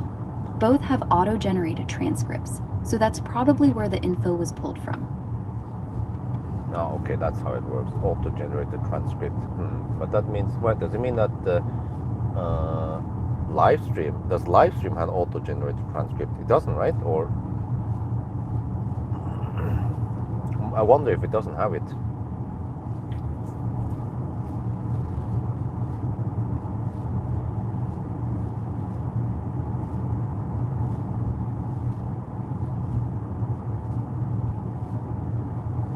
Okay, anyway, I need to focus on the trip now. It's almost done.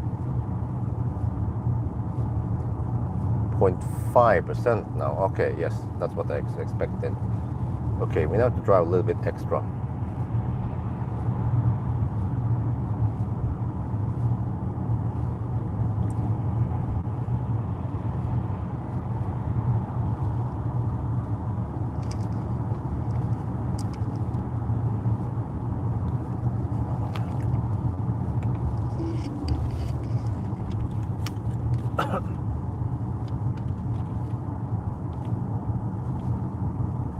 We are now around Yesheim, and I'm almost done with the test.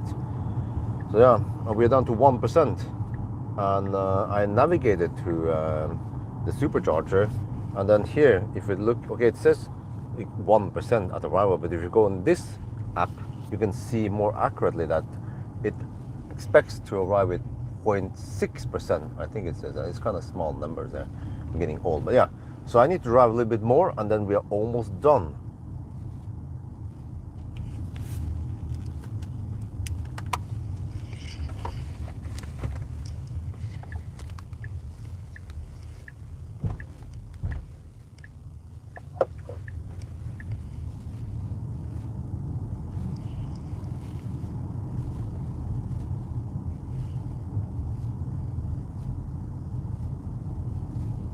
YouTube also, yeah. Okay, anyway, wait, minus 2.2, no, what the heck, man? Oh, suddenly it says minus 2.2 now. But what kind of detour? Well, no, what the heck, it's a crazy long ass detour, okay. Oh, wait, there's a green light here, okay. Can I turn around before it? Oh, yeah, I can, okay. There's an exit here. I think I want to do the loop around in the roundabout instead. It's easier than here. Oh, now they closed that section, okay. I definitely not want to get stuck over here. I just want to do this quickly, and then do this, and then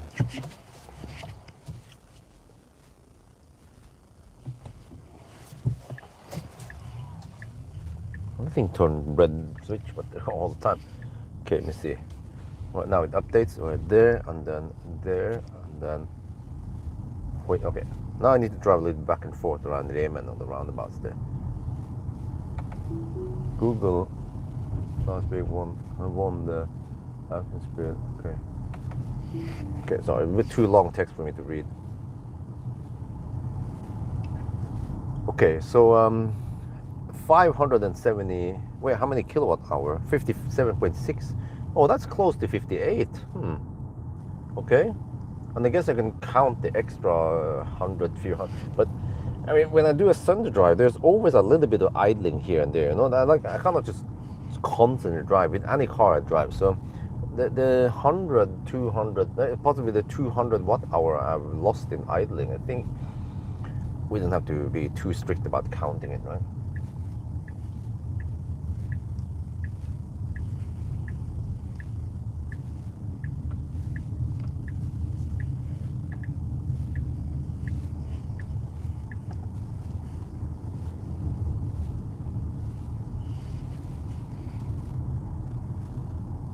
Quick verdict. It has the Tesla tech, the Tesla feel. To be honest, when I'm just driving it now, I don't feel like it's like a stripped down version. Okay, you feel a little bit on the suspension and with the comfort here and there, but overall you still get the Tesla feel, you know, like the awesome screen and the nice feel on the throttle, and like not too much like annoying things going on, right? So, wait, is the car? No, I navigate to the Yemen. Yeah, I don't navigate to. Okay, 0.4% at the level. I didn't navigate to the supercharger because I don't want it to preheat.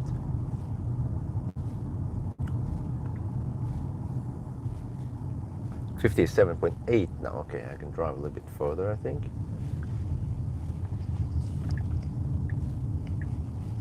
Yeah, oh, it's almost 1 at night. Yes, as I predicted, I will arrive 1 at night.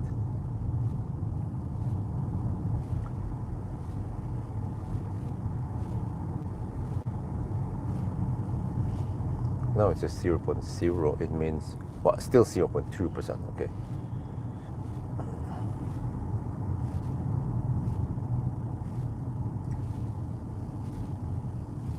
Well, the charging is okay. It's a Blade battery. For a 64 kilowatt hour, I think that's not too bad. I mean, it's not as bad, not as good as some of the best Chinese, because they tend to go at around 230-ish kilowatt, and way more aggressive curve, and faster CO2. Yeah, well, they can go CO2 80%, 10 to 80% in around 20 minutes or something, 18 minutes. This car needs almost 25 minutes to reach 80%.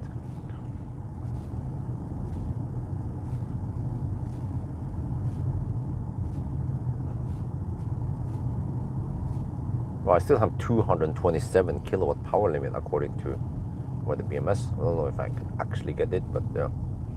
So let me just see now. 57.7 kilowatt hour. Okay, so it's going to be close to 58. So I think okay, once we go deep now to zero, it might be 58. I think that will be okay. Corresponds to what I have measured earlier, but it seems like it doesn't count the idle stuff, which is at least 0.2 kilowatt hour. But I mean, that's only 2 kilometers extra, right? Who cares? It's gonna be, yeah, over 580 kilometers, 577 now before correction, and then 1% and 1.2% is actually 7 kilometers extra. So like 585 kilometers roughly. That's not too bad, isn't it?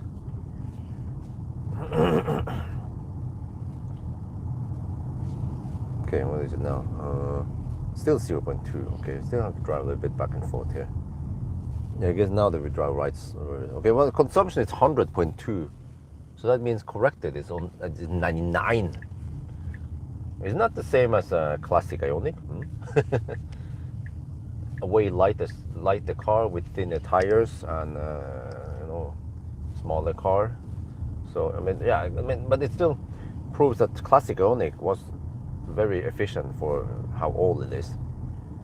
But of course, it's not a SUV. It's a small sedan, combi, whatever they call it. Let's check here now. 0.1% of the level. Okay.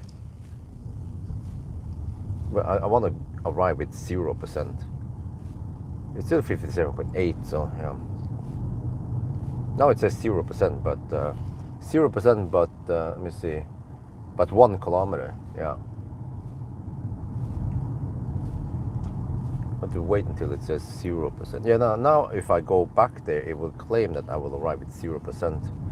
So that should be 0.0, not like 0.2, 0.3%. 57.8 still, okay. As I have pretty accurate numbers to 58 kilowatt hour when I did the other test. But it means that on that test, I was actually I was going faster also. Seems like there weren't that much losses when hammering at 120 kilometers per hour versus slow poking all day today. 57.9 now.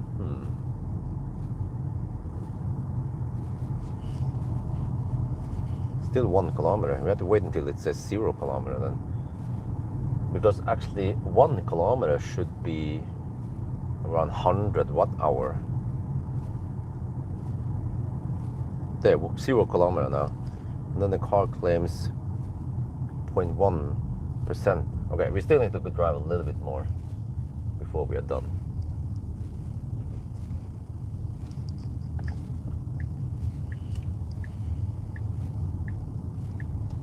Oh, it says prediction 0.2 kilometer. Oh, interesting. When I switch, it switches from percent to, huh? Oh, now it says minus. Oh, okay. Well, we are at minus already. Okay, 58 kilowatt hour. Oh, I think we can turn around now. Maybe it went a little bit below.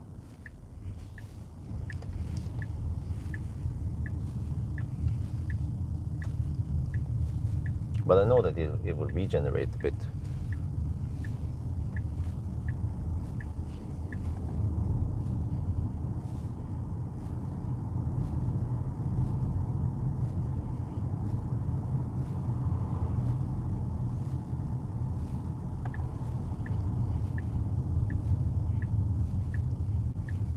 Okay, here it is.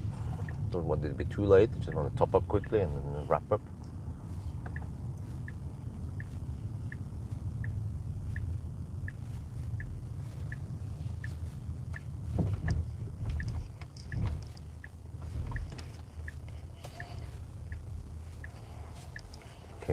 this 3D stall here. Oh, okay, like this, and then actually doesn't matter exactly where I park, but here it should be good enough.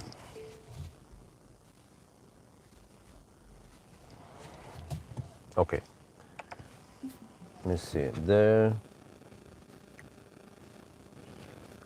So navigation says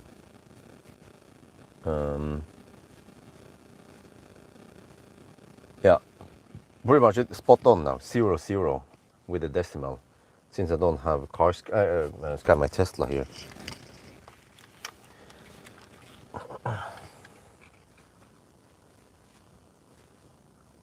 We're back at the Rema 1000 Tesla supercharger, and then I believe we are at 0.0% now.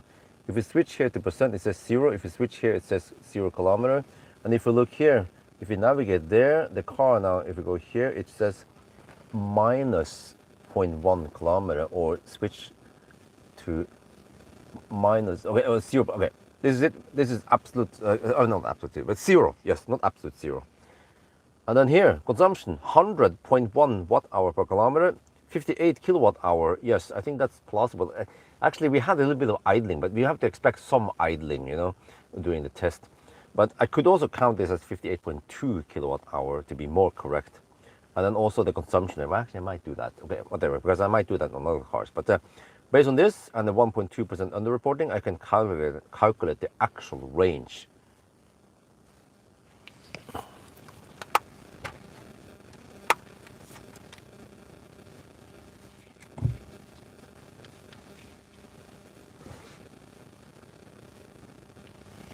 But now the battery is sitting at 26.5 to 27.5 degrees.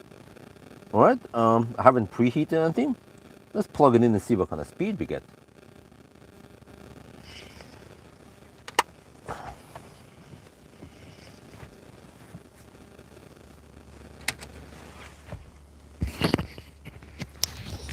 Well, I guess you don't live in Norway, because in Norway you can get an X-Spec G6 all-wheel drive performance with a bigger battery for the same price. Okay, let me write down some numbers here.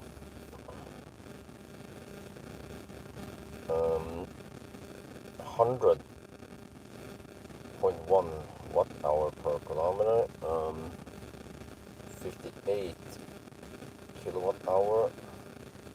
I can write maybe 0.2 idle, and then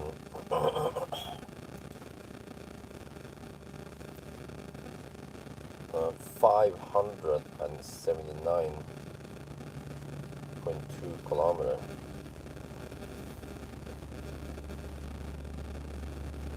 Yeah, okay. How much is that? Let's see. 100.1 divided by the actual consumption was 99. Okay. And then the actual distance then is 58.2. Yeah. Is 588 kilometers. Yeah, that's very good.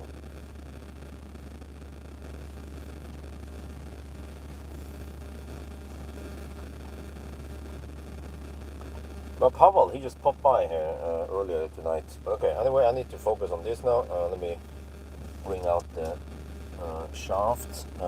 You guys can also see the charging screen. Now we're gonna do a little charging session.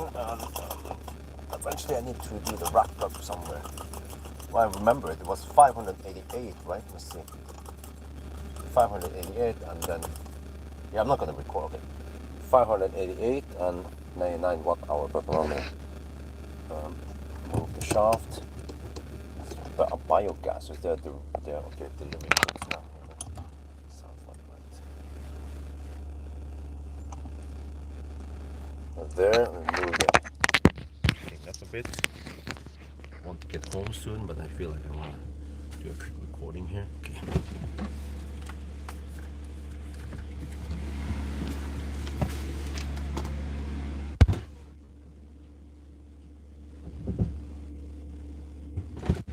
Oh, that thing is noisy.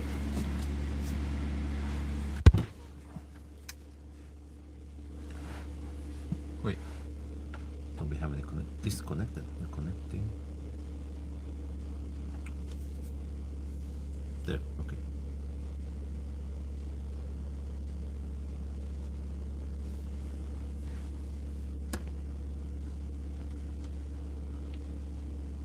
All right. This number here is what's being pulled from the charger. This is what goes into the battery. So, zoom in a bit on this. That's not too bad, huh? It's kind of cold-ish battery, only 26, 27 degrees, but it can take... Wait, can it take full speed? It can take full speed. It's game over now. Oh yeah. Well, okay, almost full speed. 173 kilowatt with cold battery. Oh, that 100. Yeah. Okay, very good.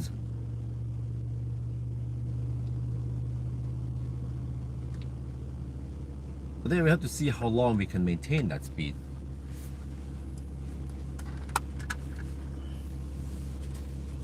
That's a different story. Will it throttle at 25% to 27%? Or will it keep it longer? Well, let's find out.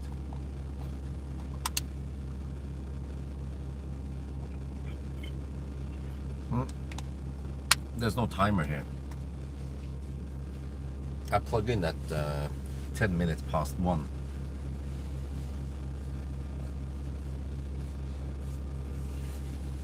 Eventually I need to do a wrap up here. So I can start packing the camera and stuff. At least that camera, switch it off.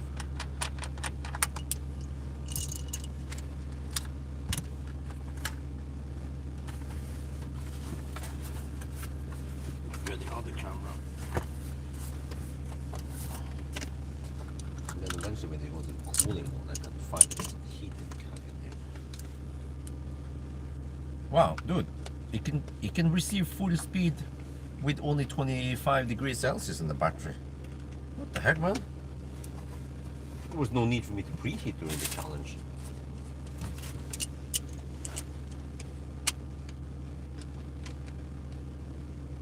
But I don't have to worry about money. Xpeng X9.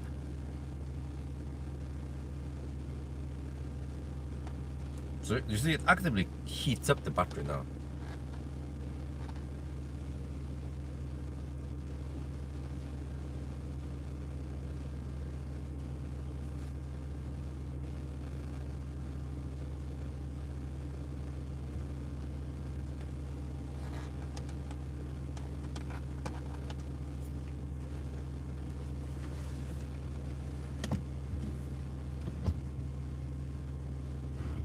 Because it knows that it needs to keep the battery hot to receive full speed.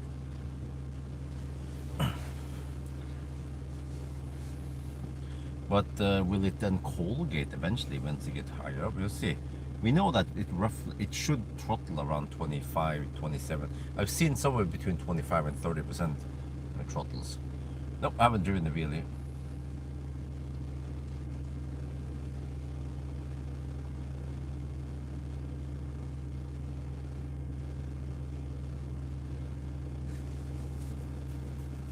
It seems like it wants to hit around 50 degrees for the max speed, but then I'll see if I get a gentle throttle or if it plummets.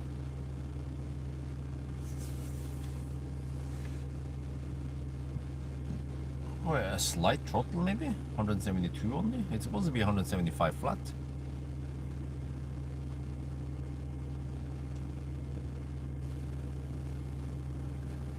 Yeah, that is a bit slow down. Maybe because it's cold gating slightly.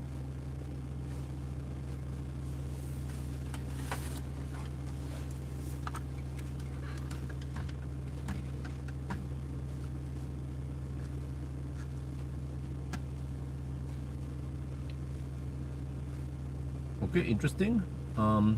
It has a slight throttle now. I was supposed to get 175 kilowatt flat, but it seems like it's cold gating.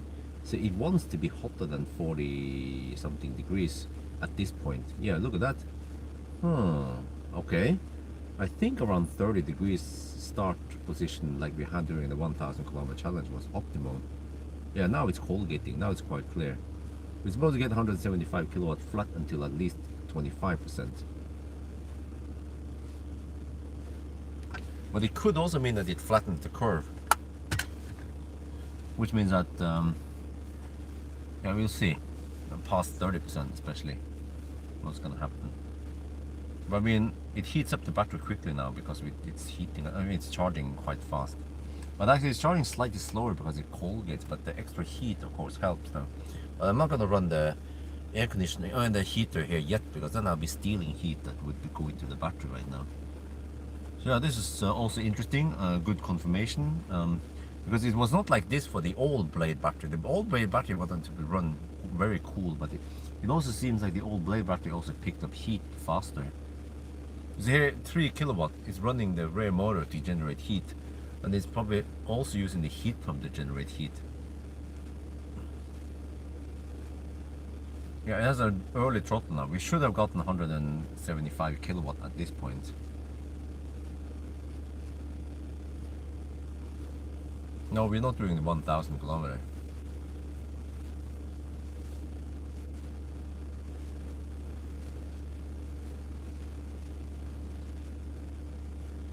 So that means 58. 58. Wait. That doesn't sound right. Oh no, 5 minutes. Oh no, 5 minutes. Oh shit, hold on. 5 minutes and then 1/4 of the battery. That's pretty fast, man.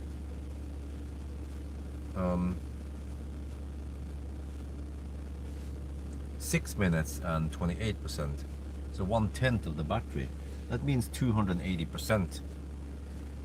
And that means almost 3 times. So 58 kilowatt hour, almost 3 times. So it's yeah, like 160 kilowatt average. Well, yeah, that sounds about right. But it has an early throttle now. But then, I mean, eventually it will hit over 50 degrees because it's still actively heating at the battery.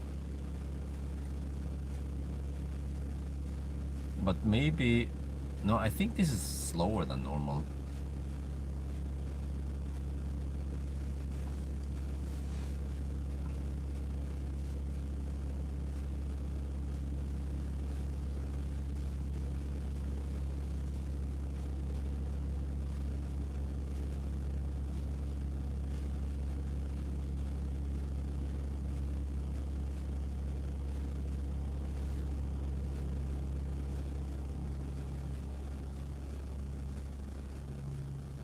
Wow, that compressor is really noisy from the thermal control trailer.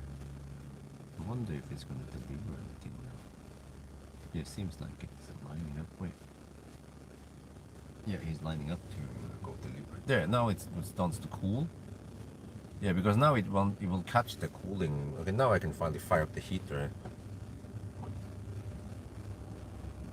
Now it's close to 50 degrees, so then it cools and then it will catch it so that it doesn't go too high on the thing. But yeah, it is relatively flat curve here. I want to see at around 50% what we get.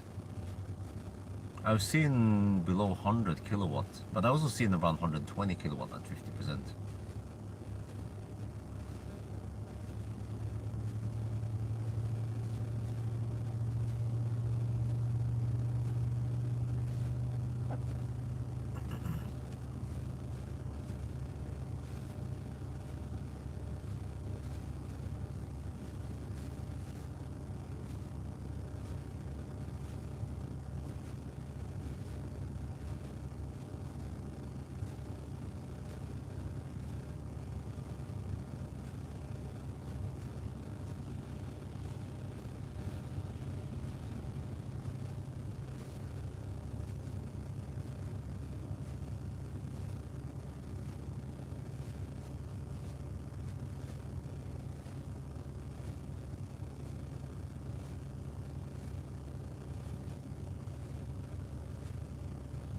There you see, it will hit 50, 52, 53 degrees every time anyway.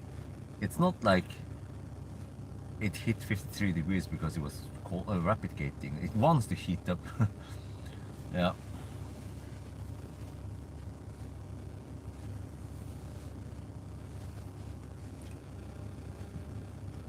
Yeah, I mean, if it's 64 kilowatt hour, then 128 kilowatt is 2C.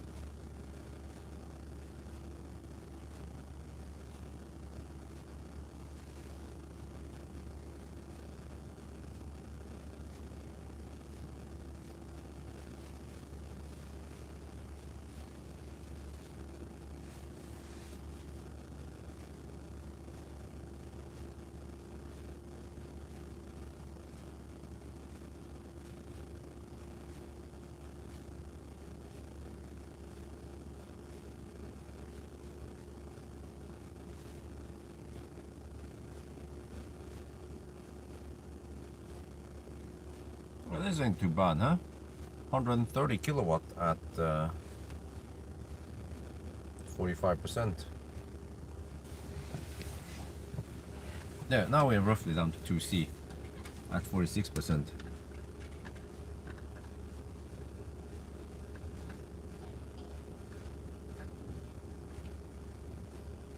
Okay, now at 46%, we're down to roughly 2C. So I think that's actually okay for a small battery. Yeah, only 64 kilowatt hour here.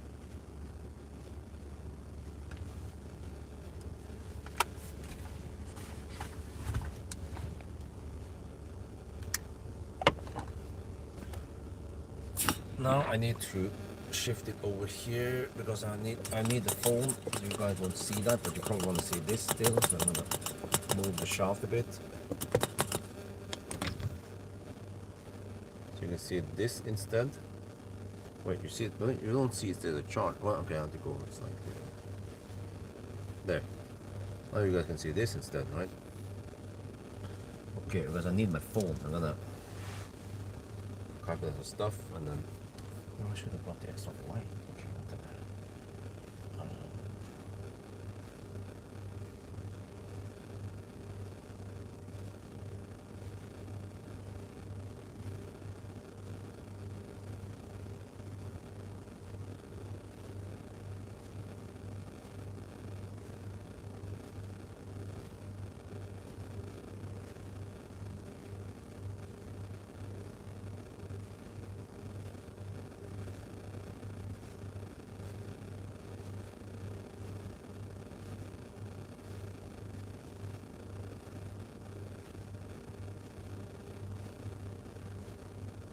Oh.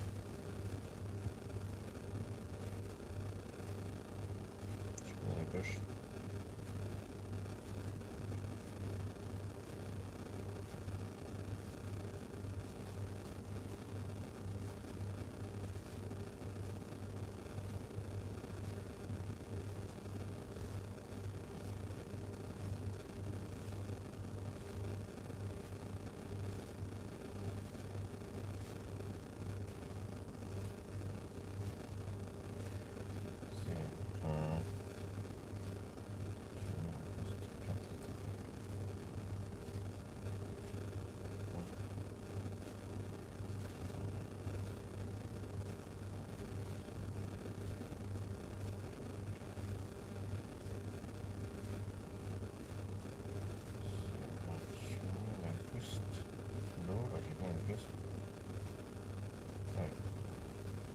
Next week. Oh, I might be doing 1,000 kilometer challenge then. Yeah.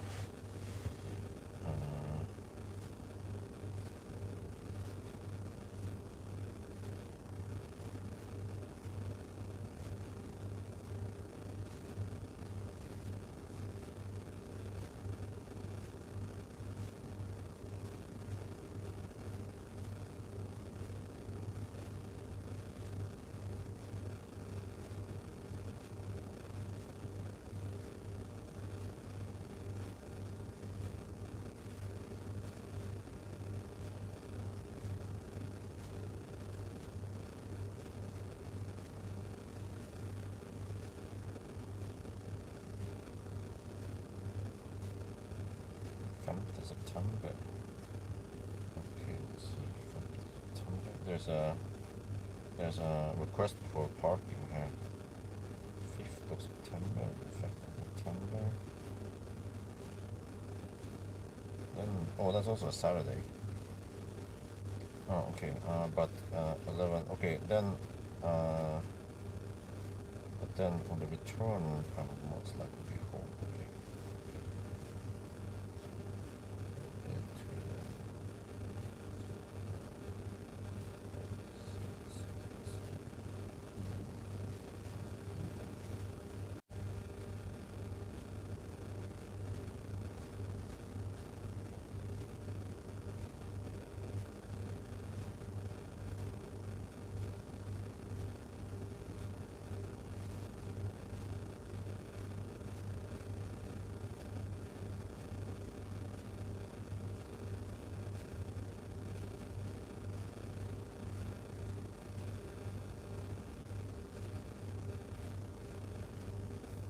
Okay. There. Alright. Now I need to do the what? 95 kilowatt now. Yeah, I mean, compared to the Chinese, this is kind of slow, but I think it's still decent. Many of the many 64 kilowatt hour batteries, they don't charge as fast. You save all the data at home. No, I tend to clear. Like, I save for a while. I save a lot, but I found out that many of the data has never been used in the past, right? So it depends. Like, if I just, like, for example, for a charging test, I save the charging test data, like typical that screen recording or whatever, or the recording of the Ionity screen, but I don't save the data where the video clip where I'm sitting in the car talking about it, or this screen recording. So I delete that stuff. So I do like a quick cleanup based on some rules I have.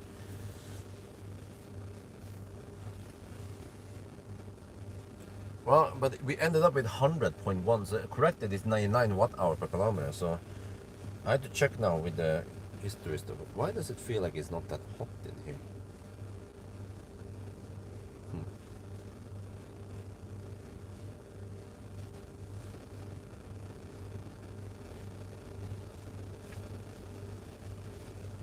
No, it's not supposed to be that loud, but it depends, I think. No, yeah, some generations were a bit loud, so I don't have super good info. I mean, data on that part.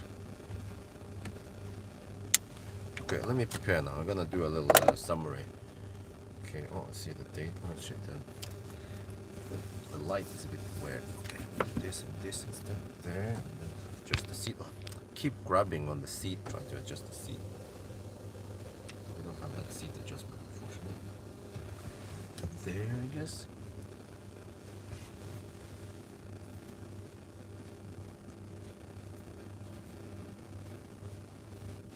Okay, check the data here. So it was 588 kilometers, all right? 50, if based on 58.2 kilowatt hour. 588. Okay. Let's see the result here. Sunday drive.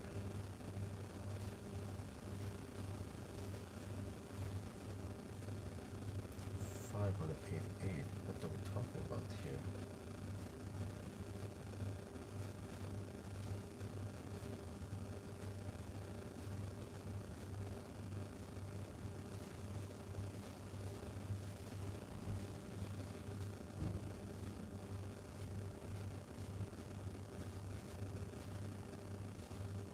Well, dude, it's almost the same range as the Model Y Performance. What the heck? Hong Kong, it's even the original stuff there. What? No, Minerva. Oh, okay, no, let's not look at the wrong one. Yeah, the Minerva. Okay, that was Marcus Beale's car, so it might have been a bit weird. Okay, but Wait, X-Pen G6 Performance. That was done this year. What? Dude. This model, but it's a rear-wheel drive only. But okay, just to point out that the insane efficiency here is quite good. Q6 e-tron. What? It beat the Q6 e-tron. What the heck, man?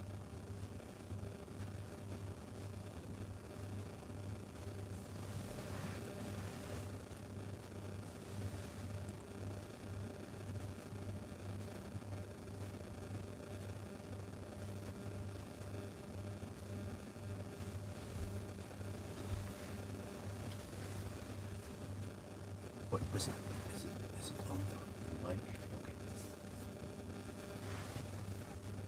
Okay. Okay, I crunched some numbers now. It turns out that we averaged 99 watt-hour per kilometer.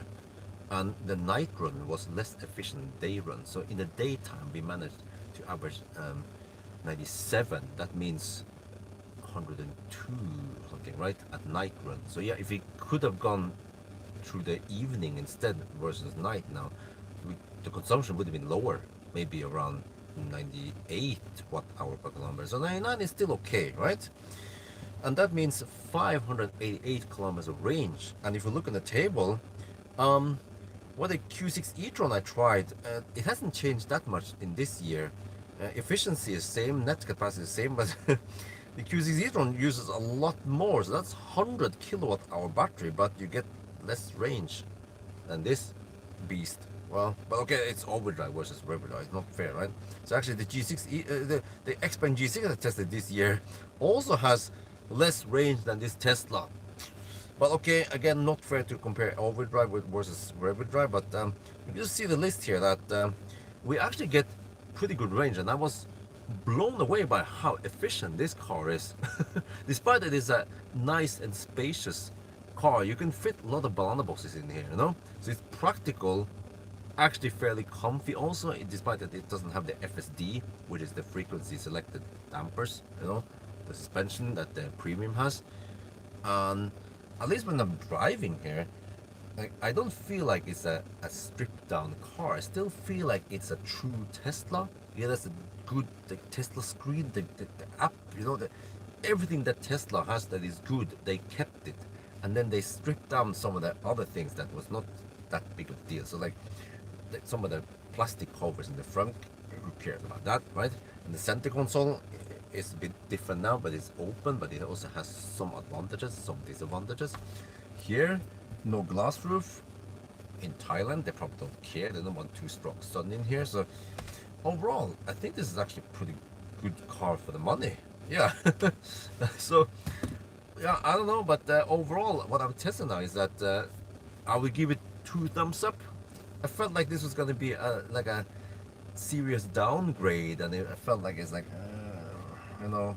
But me personally, yes, I would probably stretch extra to get the premium because it matters to me. But if it's just a taxi driver, they're just going to haul some passenger in the back, then it doesn't matter. Then the lowest price matters, and since the car is efficient, it also means lower running costs, right? And the charging curve here that you guys see, it's actually not that bad for a 64 kilowatt hour battery. It's not industry leading, no, but it's still not the worst I've seen, and it even charges faster than some 75 kilowatt hour battery even, right? So overall, good stuff.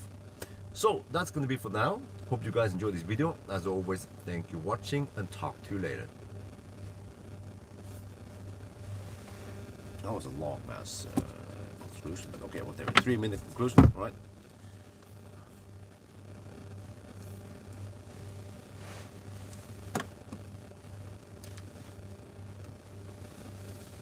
Yeah, it is a bit smaller, yeah. I wonder if I can't fit the banana box in here. Maybe I need to test it somehow tomorrow morning, or I don't know. I don't have too much time to test it. It's just a quick test.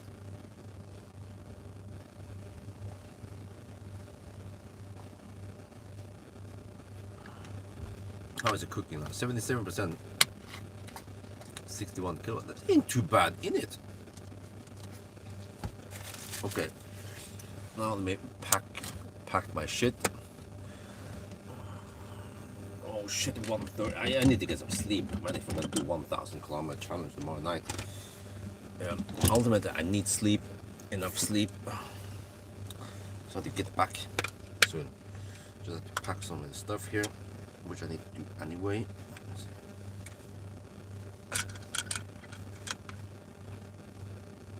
This thing doesn't fit. Oh wait. Oh, it's because it.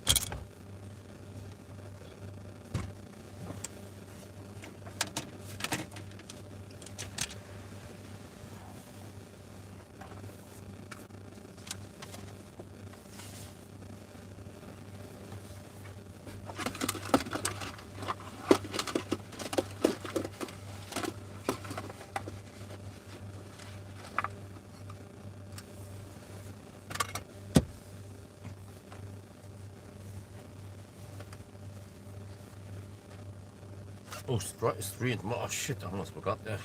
I don't know. Once the kids are in bed, probably around 9. Man, busy days. I need to go home and get some sleep soon. Okay, let me pack, wrap up and stuff here. I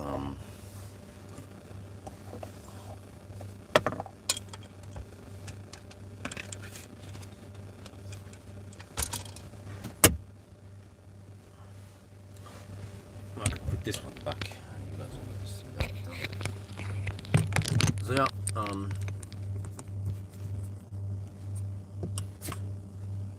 have a nice evening and talk to you guys tomorrow, right? There is. Oh, here's one. Yeah. I'll just go home and I won't do any. I won't do any work. Normally I will copy files and all that. I'm going to do that tomorrow. I need to get some sleep. Maybe I can try to get some afternoon nap tomorrow, so I can survive the night better with the extra.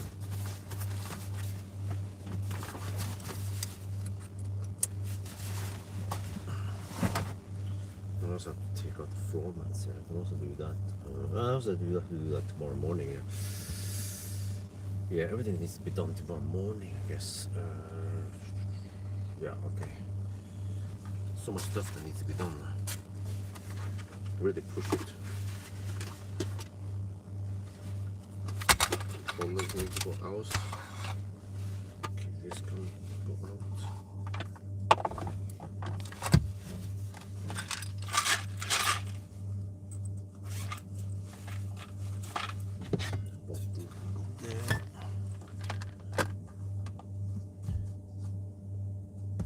Cable. So that cable also, yes. So guys, have a nice evening and then I'll talk to you guys later. And good night.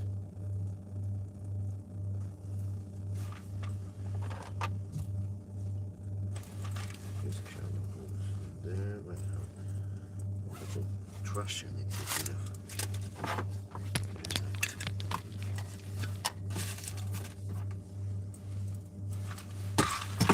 Okay, let me see, and then I reload this, and then bye.